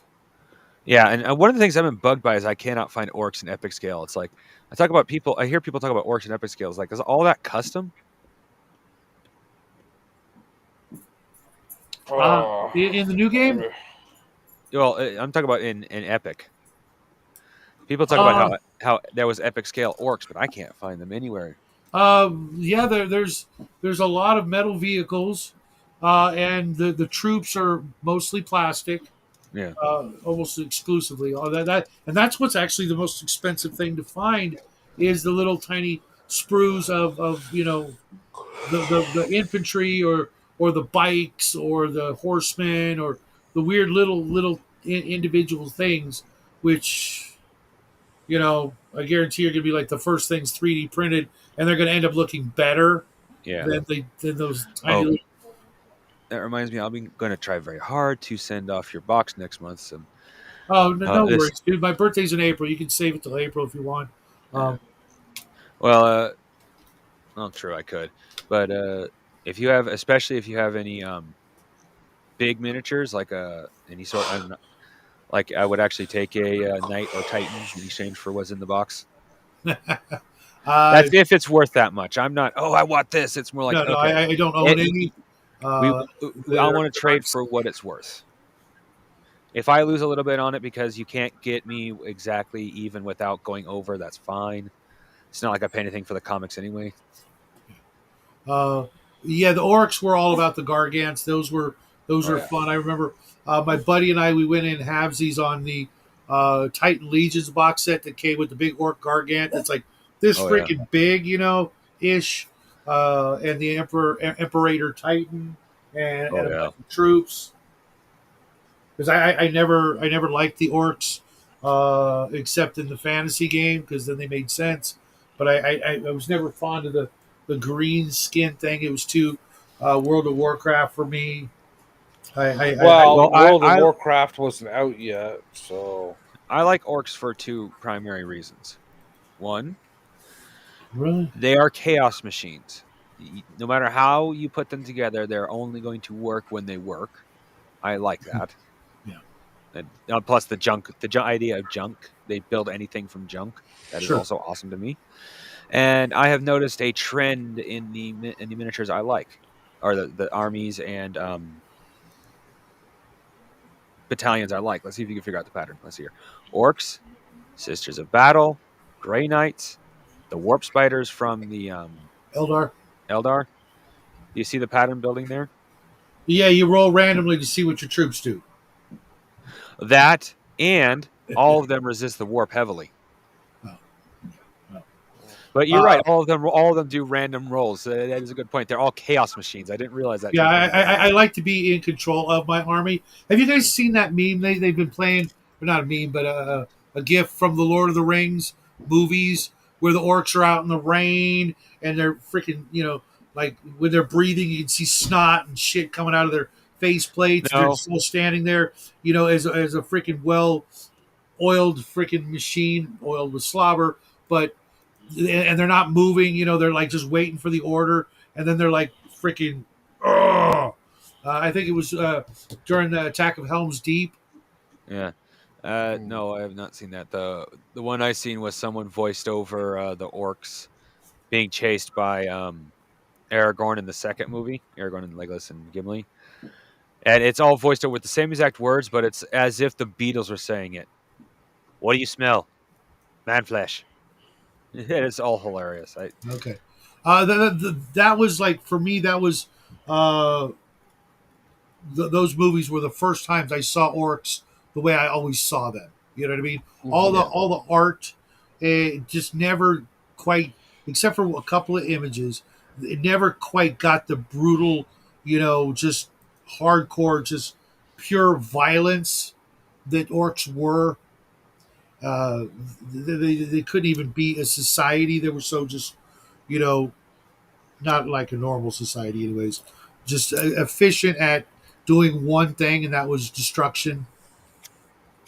In I 40K, I kind of like them not in World of Warcraft, but in Warcraft 1 and 2, right? They're little more than subsistence farmers. Like, I don't remember that.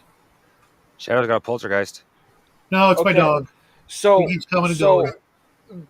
like the majority of the orcs in the original Warcraft games Mm, are warriors, and they are like heavily tribalized, and they're off to kill, and they're blood hungry, and they're always brawling, kind of like exaggerated Vikings slash Native Americans.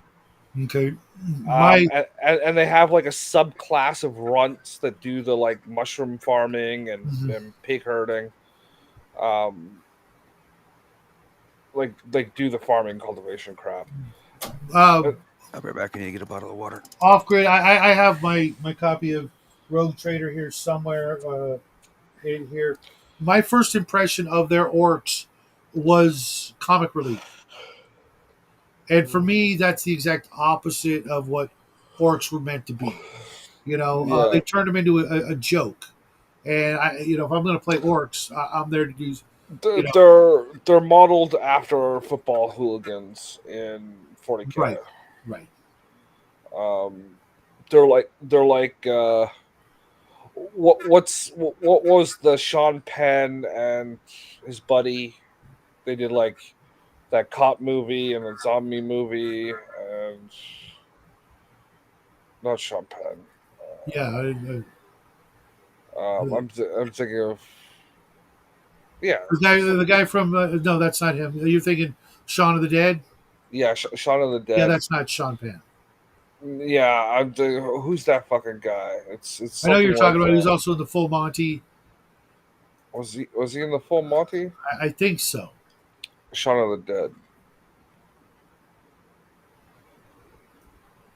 And I Sean. still have off grid. I still have uh, sprues of Beaky Marines. I never had any metal ones because I was never really a Space Marine player when it came to 40K or Epic. I was more Imperial Guard, Eldar, Tyranid.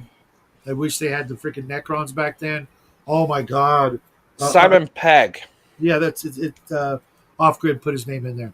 And Oh, yeah, I'm thinking of his buddy Nick. Nick Uh, Frost. yeah, I'm off the main screen.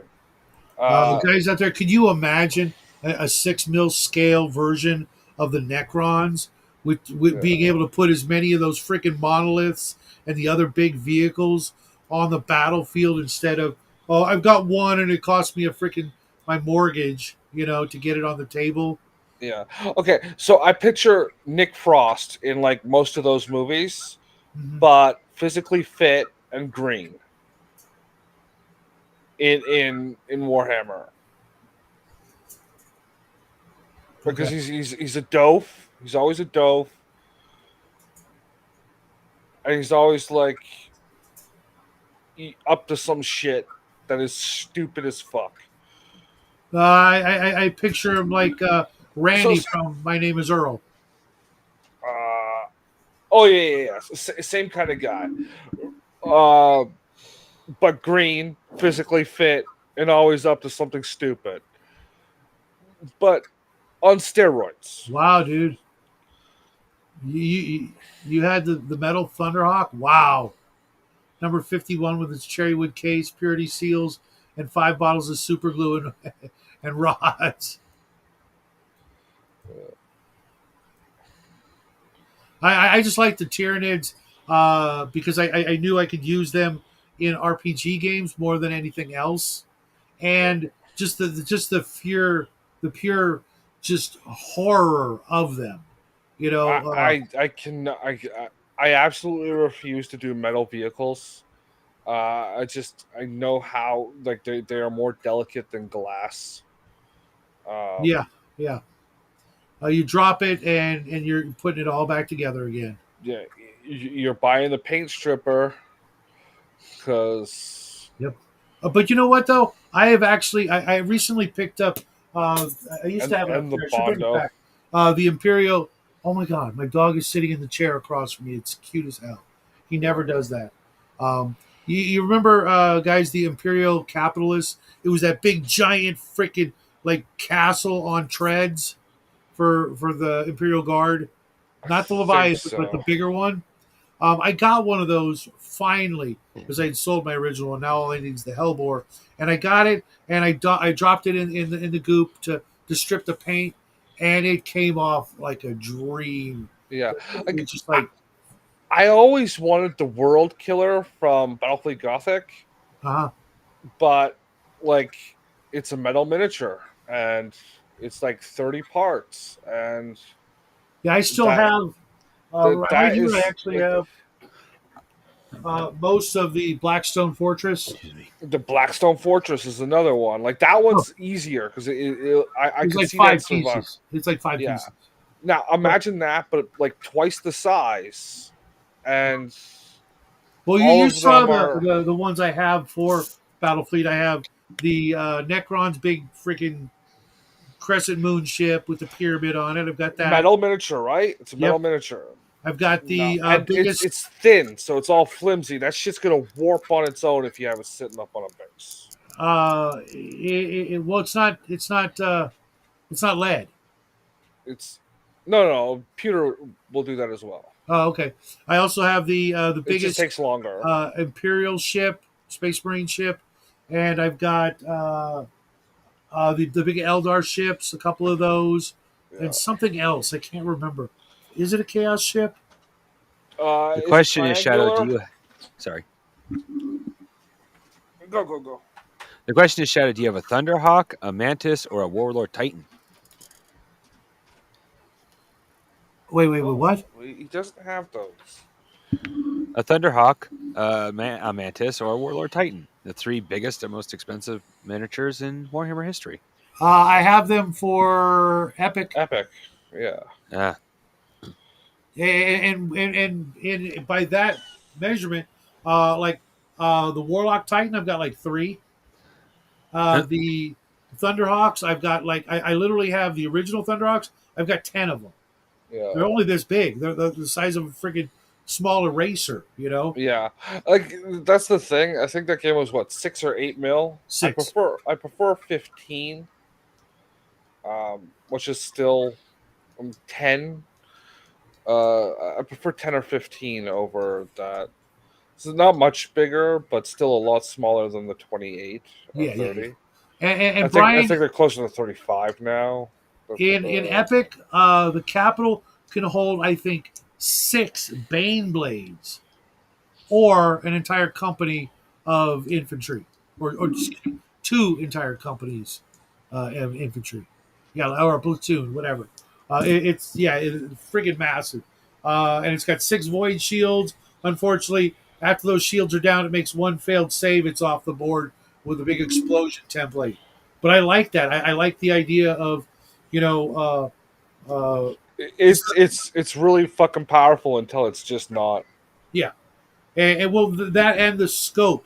When you've got like 30 or 40 buildings on one side of the table, and the Yeah. armies are like maneuvering in and around them, and artillery's going off, and you can see it all, as opposed to the same 6 foot by 4 foot table. There's a couple of buildings, and you try and put more than 3 or 4 tanks on it, and it's like freaking smash up derby.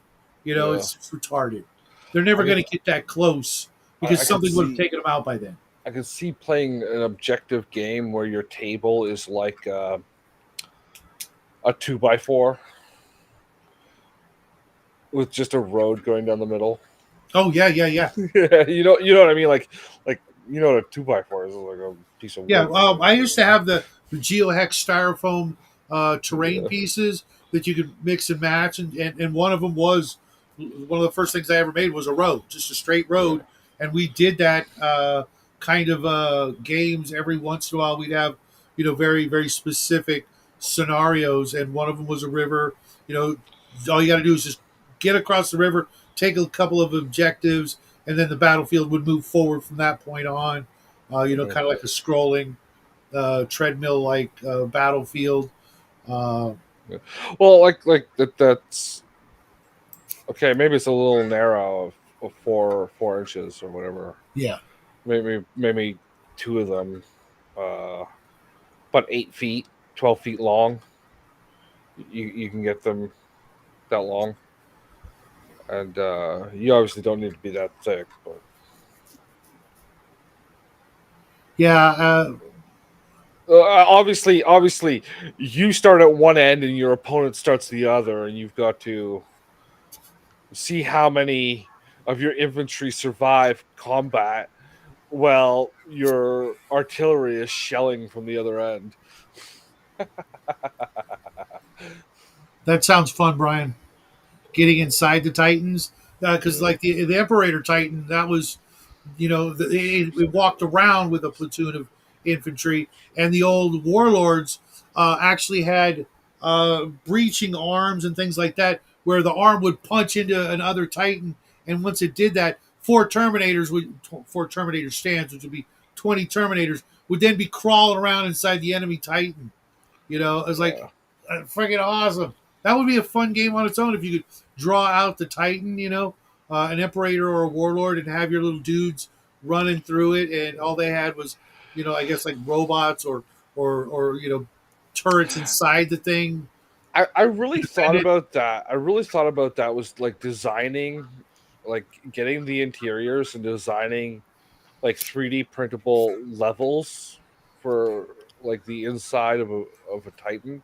So you can like print off a layer and like have it as an internal game space and print off another. So like stages, like the whole fucking thing.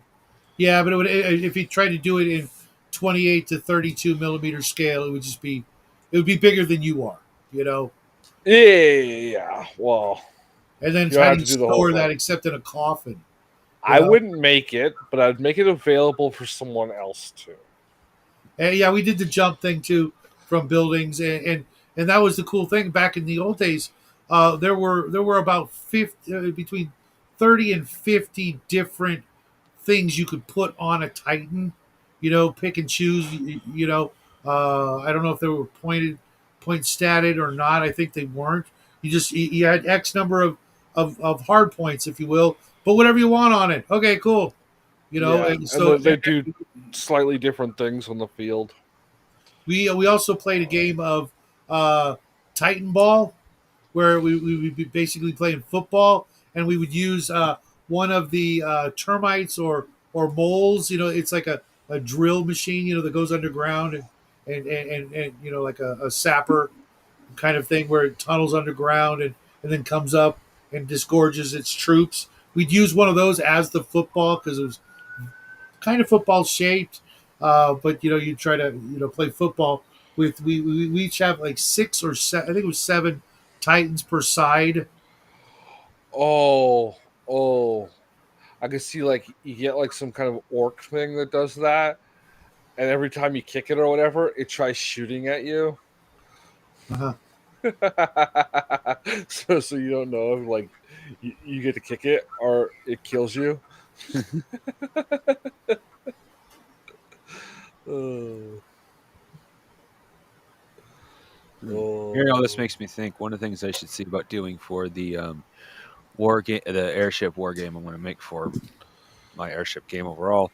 Maybe I should have some boarding rules for that. Why Definitely. wouldn't you? Well, I hadn't considered it until now.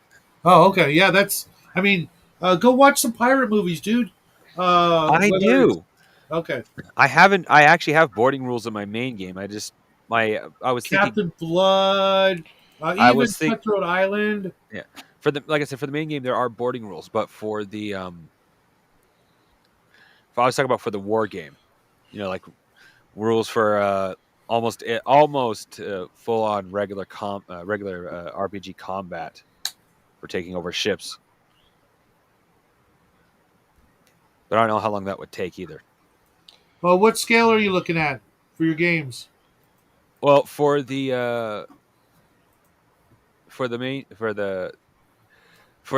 regular game, Sure. it's whatever scale you want your miniatures to be. For the ships, it actually does for the war game. It actually have a scale, and I'm thinking a grain of rice is an airship carrier. A grain of No, rice. make it a bit bigger than that. Yeah. Uh, a penny. A penny. Make your smallest ship the size of a penny. Okay. And Yeah. then obviously like the super large ships are like a dollar bill. Yeah. Yeah. If you Well, there are island ships, so. Oh no, saucer plate for that. Oh, okay. Okay. I've But I'm got this, talking like your aircraft carriers or whatever. and there's Yeah. others out there, but this is probably one of the simplest. And this is not the it's the Warriors of Mars, the Warfare of Barsoom in miniature, 1974. You can find it out on the high seas, and most of it is airship combat. It's like the earliest game of airship combat because it's John Carter, and uh, you'll probably find a lot of things that'll help you uh, do exactly what you're talking about. Uh, in a very small scale.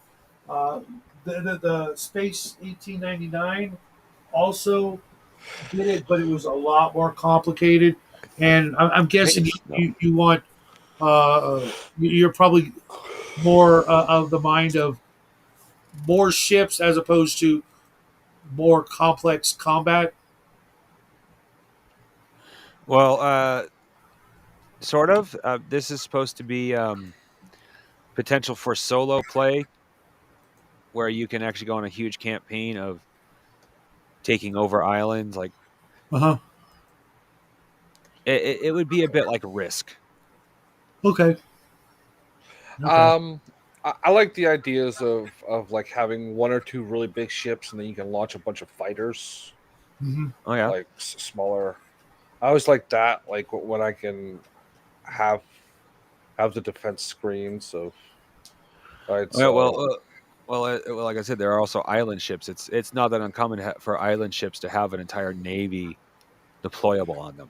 yeah, well, you could also just do carriers and stuff like that. Yeah. So Oh, there are carriers. I mean, I haven't put them in the game directly yet. I'm still working on it slowly. I will admit, but even if you have something as big as an island ship, why would you not have a smaller version of that has its own individual complement of fighters yeah, that you can move more strategically that way? yeah. Because no matter how you slice it, the island ship is a big fucking target. Yeah. Yeah, I wouldn't make those playable, or if they are, they're like space stations. Will they be so easy to build though, out of styrofoam and? Well, the island ships are supposed to be they're either going to be so point heavy you can only afford to have one of them in an armada, or they're going to be a specific rule saying you only have one. Yeah. Exactly, Brian. Yeah. And I don't care what they think when it comes to John Carter. They missed a literal gold mine of money they threw away in favor of woke Star Wars and woke Marvel. So fuck them. Well, Marvel, that was the thing at the time. And literally, they could have done both at the same time. Yeah, okay, you lucked into getting Marvel, um, but you already had and were releasing. You deliberately chose to sabotage it through marketing. Yep. Like I told you about the billboard they had um, up the street here, and it was like 1 week. It was like John standing there, and it said, "Fucking John Carter of Mars," and then like the animal was in the background, and the next week it was just like black with just the word, and that was like okay. There was a trend of just a word for things, but it lacked any sort of like appeal or anything. It's like you already had a far more inspiring poster up, Yep. and you took it down for something that was vague and like Completely anonymous. obtuse. Yeah, yeah. And that's like definitely gonna be an attempt to scuttle interest in the project. And there was so much money to be made. They made not a single action figure. Another off-brand company did make one, but it was like this big. But for kids, little 3.5, 4-inch action figures. They made no. The only toys they made, the only official licensed toys they made were John Carter and Tarj Tarkus's swords. Yeah, and that was still that market still existed back then. Like it's not so much a thing anymore. Right. Like now it's like adult, like fucking adults. Collectors, they call them. Yeah, For fucking man babies. yeah. Because Jackie was 3 years old. It was 2012, 100-year anniversary. They could have made literally everything from T-shirts to video games, and I literally, think there was a video game. I would love to see it. I don't, uh, like a Well, console game. they made a Yeah. video game for everything back in the day, so But I mean, they literally, they would have made so much freaking money off everything but the movie that we would still be buying the stuff today. oh Yeah. we're They sorry. could have made as many movies as they wanted and keep on making them. A TV show on some platform or another, an animated show, just literally everything.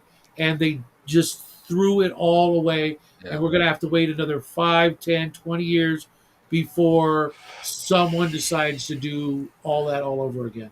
Oh, and Yeah. Weird Nation. Sorry, Weird World War 2.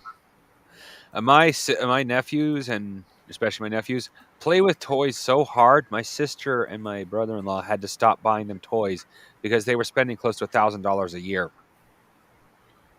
Now, this isn't purposely break like you would think.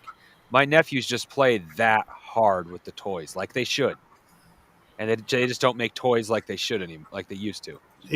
What it is, I think uh, lower income families still buy toys because they can't keep up with the digital. That is true. Kids under like 6 or 7 still play with toys, but Yeah. Both my nephews are like 9 and 6, I think, actually. yeah. But even my nephew who is the TV freak still plays with toys really hard. Yeah. Off grid, not only do I still have my original Kenner collection, except for my rocket firing Boba Fett that I Never mailed. existed. I owned one. I don't believe you. I got it in the mail. I had to send off 2 box tops to from a cereal box company.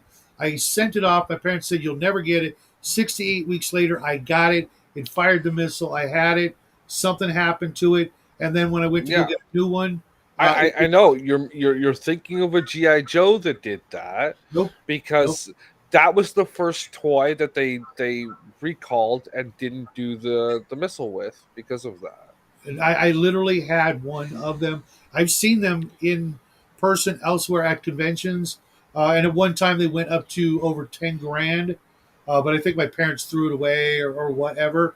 But I literally did have one that had to be mail ordered with 2 box tops. You can watch the Toy Galaxy video where he explains how they had to do an emergency stop on that. That was after the ones that from the mail order went out. I remember when that happened, and they did recall them because they made a secondary one, I think. Where it's molded in. Yes. Yeah. I had one. Sorry, Justin, but I am a shadow on this one because I actually had one with the missile. And I remember this explicitly because I lost the missile. I lost the missile in a tube in our motorhome that for some reason air shot up and it shot the missile up so I could see it again. So, that was cool. So I'll wait for it and catch it when it does it again. And it never did it again. So I lost the missile forever.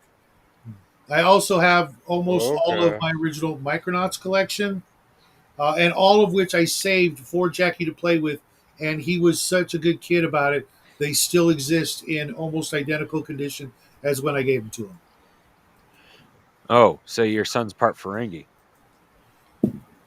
Something. He was just very good about it. And the same with I bought him a bunch of the Star Wars miniature game that came in the blind boxes. And I just bought them way after the fact because I didn't know they existed. And he wanted, Army Men. And I'm like, okay, well, Star Wars. And I bought a whole crap ton of that stuff. And he didn't lose any of that. Same with his Legos. Everything he ever had, we still have. And hopefully we'll be able to put in a storage unit so that when he's a dad, he'll be able to go 3rd generation Star Wars toys, Micronauts. Oh god, there's so many toys I wish I hadn't sold. There was a pirate ship I had as a kid that I desperately wish I hadn't sold now. It shot cannonballs. It was awesome, and if you find the name of it, you can find it. It's out there. Or even just a picture. The market for that stuff is out there, and the collectors who've taken care of that stuff are out there. Yeah, I've seen sealed products from the 70s, still sealed, just because reasons, twists of fate and luck. It's pronounced raisins. How many times do I have to tell you that?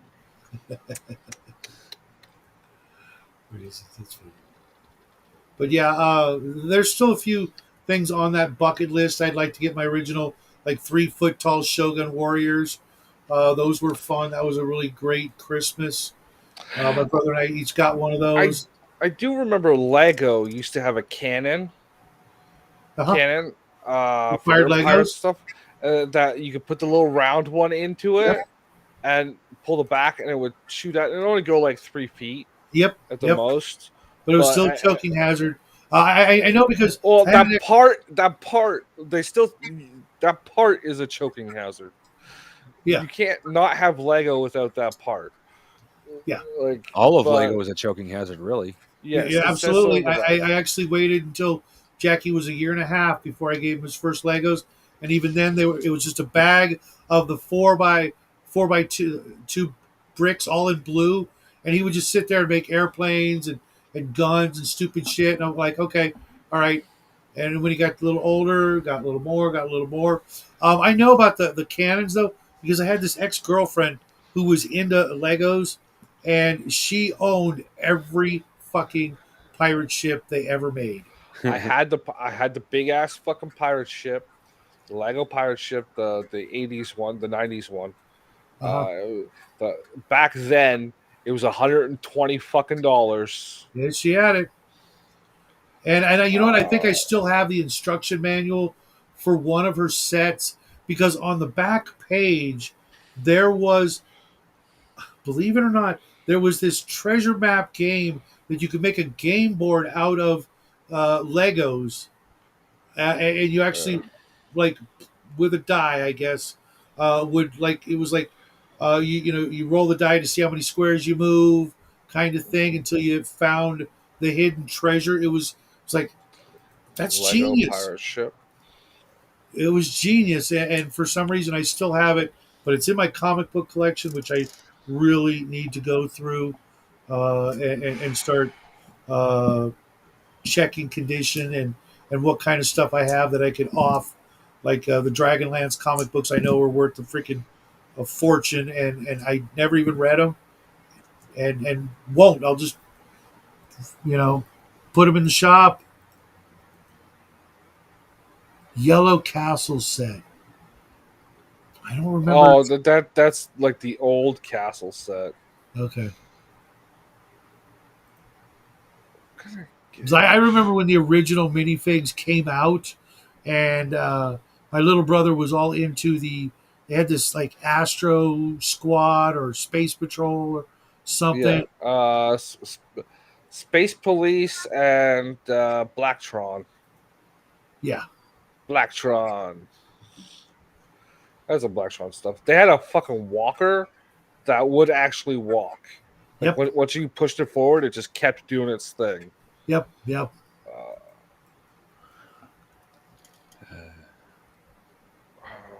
I'm trying to find a picture of the pirate ship. They were awesome. They were they looked cool as hell. The only problem is they were dust magnets. What? The pirate ships. Oh yeah. They had the cloth sails. I'm looking at the one I had now on eBay, and that somebody wants fucking $500 Canadian for it. Wow. If it's complete, Yeah, and the sails look like crap. oh yeah. I mean they were They're made still out. there. They were made out of those. It's like They were fabric. yeah, they're- only a little bit better than those fabric grocery bags they try to push on you. That if you leave them Yeah, anywhere so- for 6 months, they disintegrate. Yeah, they're thinner than that, but heavy. They're like hard pillowcase, like you know what I mean, like the Yeah. Like it was a rigid fabric, but like the stuff they make tarps out of or whatever. Canvas. Yeah, not quite. It was like a very tight knit canvas. Yeah. And then printed. It was like, I don't even think you can get the fabric anymore. I'm sure they It used is it for true. something, Oh shit. And then there'd be holes, and you'd have to pop it through, like the eyelet pieces or whatever, like the ones with the ball joint connectors. And then the string that just went across the thing to look like rigging. That's That about was really $3 US. nice. $355 US. That's about the price. Last time I looked for the Shogun Warriors, the big old 3 foot tall. And they had the Godzilla with the missile firing things, and we would take those off the Shogun Warriors and chase each other around. Because again, those little dart gun like missiles, from 5 feet away could sting. Yeah, somebody here's got it for 288. When was the last time you guys saw a dart gun, a spring loaded dart gun? I don't know. kind I of swear. dart? The rubber Suction ones. cup ends. Yeah. It wasn't a gun, but my sister buys my nephews the bow ones all the time. Oh Yeah. no! The dollar store sold one. I bought one a couple of years ago. The guns broke real quick, but I bought one. A Yeah, couple yeah, years yeah. ago. The They're tension of the always spring is so much stronger than the glue they use to put it together. yeah. 265 American. That's a 380. beauty. Yeah, yeah. I remember that. Fucking. That was the one I had back in the day, man. I can't remember what my pirate ship was called or what brand it was. I know it wasn't Lego. Oh, I remember this too. The fucking estate room. I'm not buying that shit. Yeah, yeah, yeah. Don't blame you. I be honest with you. I never really liked the kit when I had it.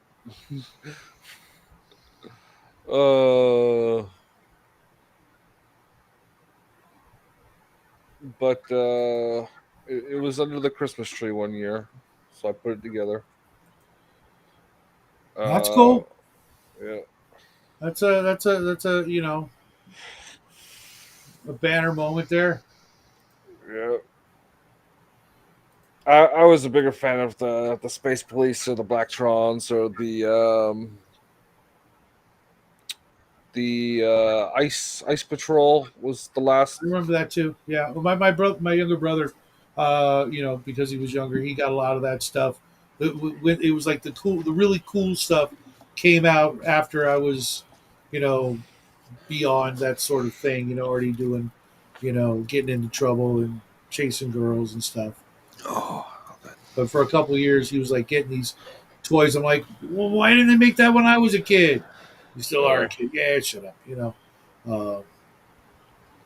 The Lego Millennium Falcon would be cool, but I could get the same kind of kick out of the Traveler 3D printed the Traveler 3D printed scout ship or the 200-ton ship, running games in it, using it as the centerpiece on the table, and having the characters do boarding actions and things like that. Yeah. The Oh, ice pirates and whatever their rival were cool. I had a couple of them.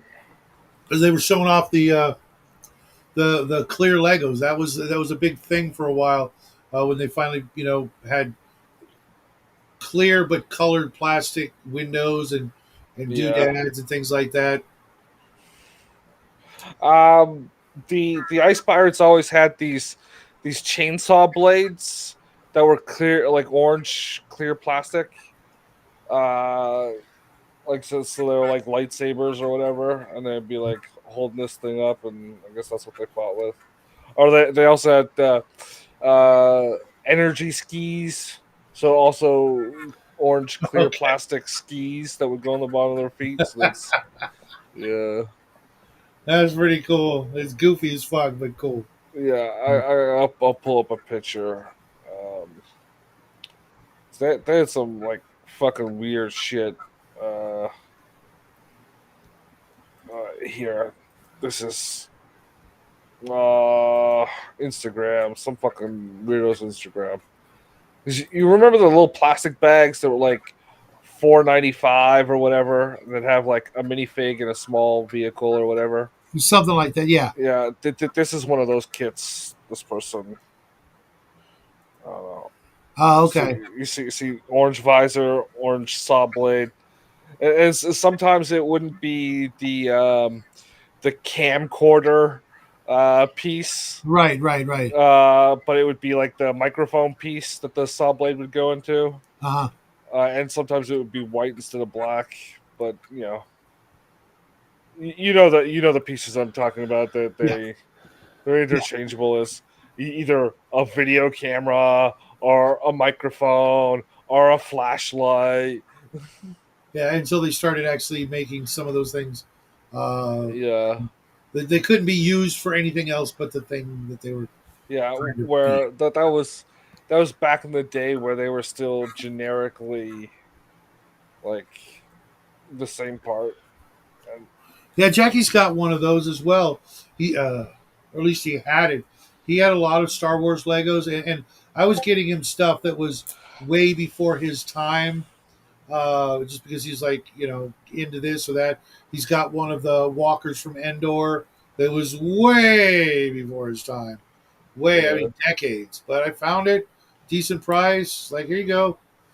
So his collection of Legos is pretty stunning. Bionicle and Hero Factory though were the big thing. That was such a phenomenal system for literally letting kids create their own like robots and action figures and things like that.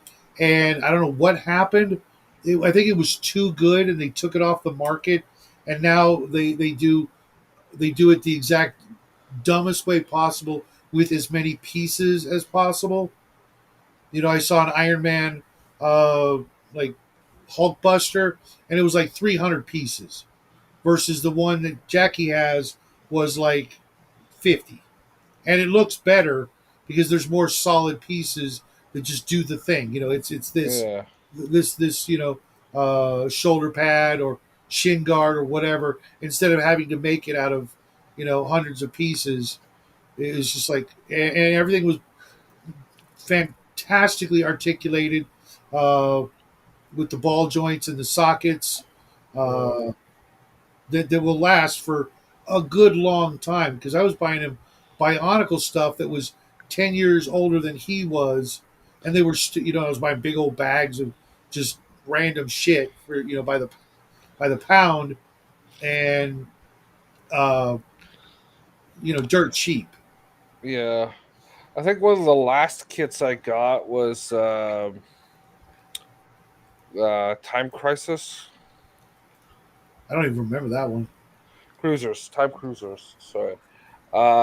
Actually, I'll give a quick look. Another feeling Uh, off grid. I'm 2 years away from 60, and I don't. yeah, Uh, I I do and I don't feel it. Up here I don't feel it physically. Every once in a while, like when I try to move, I do. I'm looking for the kit. Looking for the kit. The kit was really sad, right? Because it had a lot of gimmicks, but there wasn't a lot going on in the. I guess when I was a kid, it looked cool, but I look at it now, and like this is sad. Where's the thing? The share. Here. And it definitely was not this price. Like this is it was like a $40 kit or a $30 kit originally. Uh,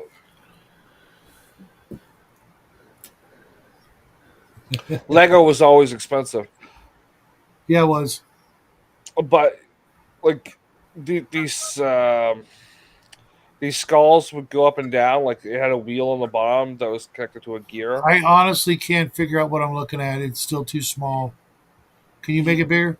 I will try. You can full screen the No, I tried clicking on it already. no, I'm talking Uh, the shadow. He can full screen what's up there. yeah. In Um. Rumbles. I mean In restream. Restream. So Ah, Okay. there's a wheel underneath, right? Because it would roam Okay. around, and it would cause the cylinder to rotate and these two skulls to alternate back up and down, and I guess the Oh, that is weird. blade on the thing. But That's like goofy. it's got too many gimmicks and not enough structure. Right, like I like those the bugles things. though. I've never seen those before. The bugles are actually from the King Arthur sets I believe it. 30 years earlier, but they're only for some things. The fires and the dragon heads, Uh-huh. right? They would go on um, the horses. Remember the old horses? Yeah. They had the notch cut out so the guys could stand inside it and look like they were riding. They would snap onto the heads to look like armor. And they had a little clip on the back, so you Yeah, I could. remember a lot of these Yeah. pieces from when I was a kid. That's the thing is this set was like retro piece collection, I and that's see what it that. was for. And uh, the designs were haphazard because the whole purpose was to slap on a bunch of retro pieces, Okay. which is really sad because the sets from like the Ice Pirates that I showed you before, like the ones at the same scale, were a lot more structurally cohesive. That is trippy. Yeah. I just wish they had done a bit more design work on that Yeah. series because that was like the And main I guarantee that ship. bat does get lost the day you open the box. Yeah. Yeah. The ghost, which is like a sheet that went over a guy that had just a And it was black a glow head. in the dark sheet. Yes, it was a glow in the dark sheet. I know my brother had some set that had one. I forget what it was. Oh, I had like 3 or 4 of them. Oh, you know me, guys. If it glows in the dark, I want it. I don't care what it is. Well, Yeah, I got it. there's a couple of things I don't want to glow in the dark. Don't. I But know what I'm getting you in April. yeah, no, And you'll sit on it every fucking day. no. That will never happen. I am not getting you that. I won't Yeah, do I know that. you're not. Because that's pretty gay. And that would be on your permanent record.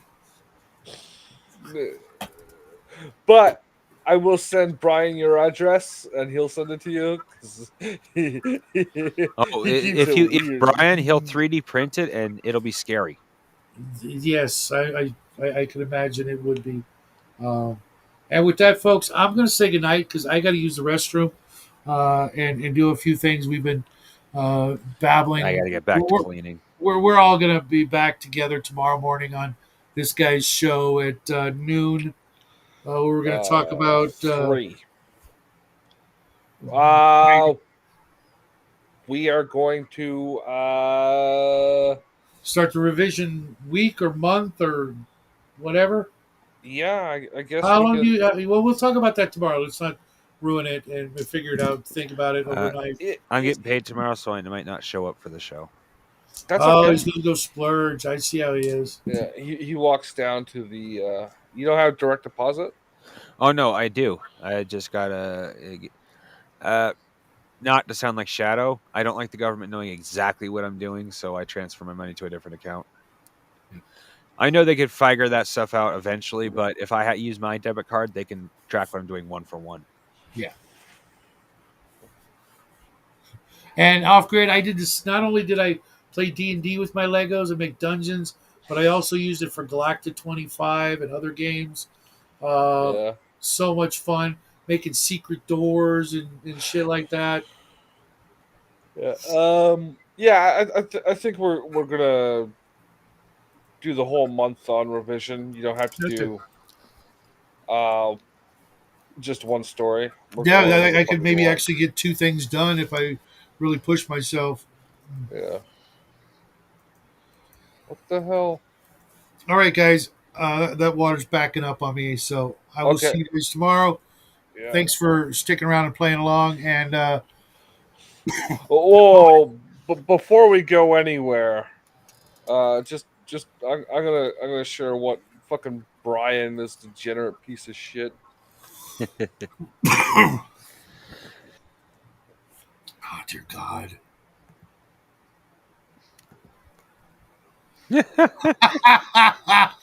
That's not what I was expecting. That is hysterical. Brian, love you. And that reminds me, there are people out there playing 40K using Legos. So just Hey, saying. there are custom Lego kit. The Lego the customers are not from the company. 40K Lego kits. I've been hunting to one down and getting it for my sister. She loves Lego.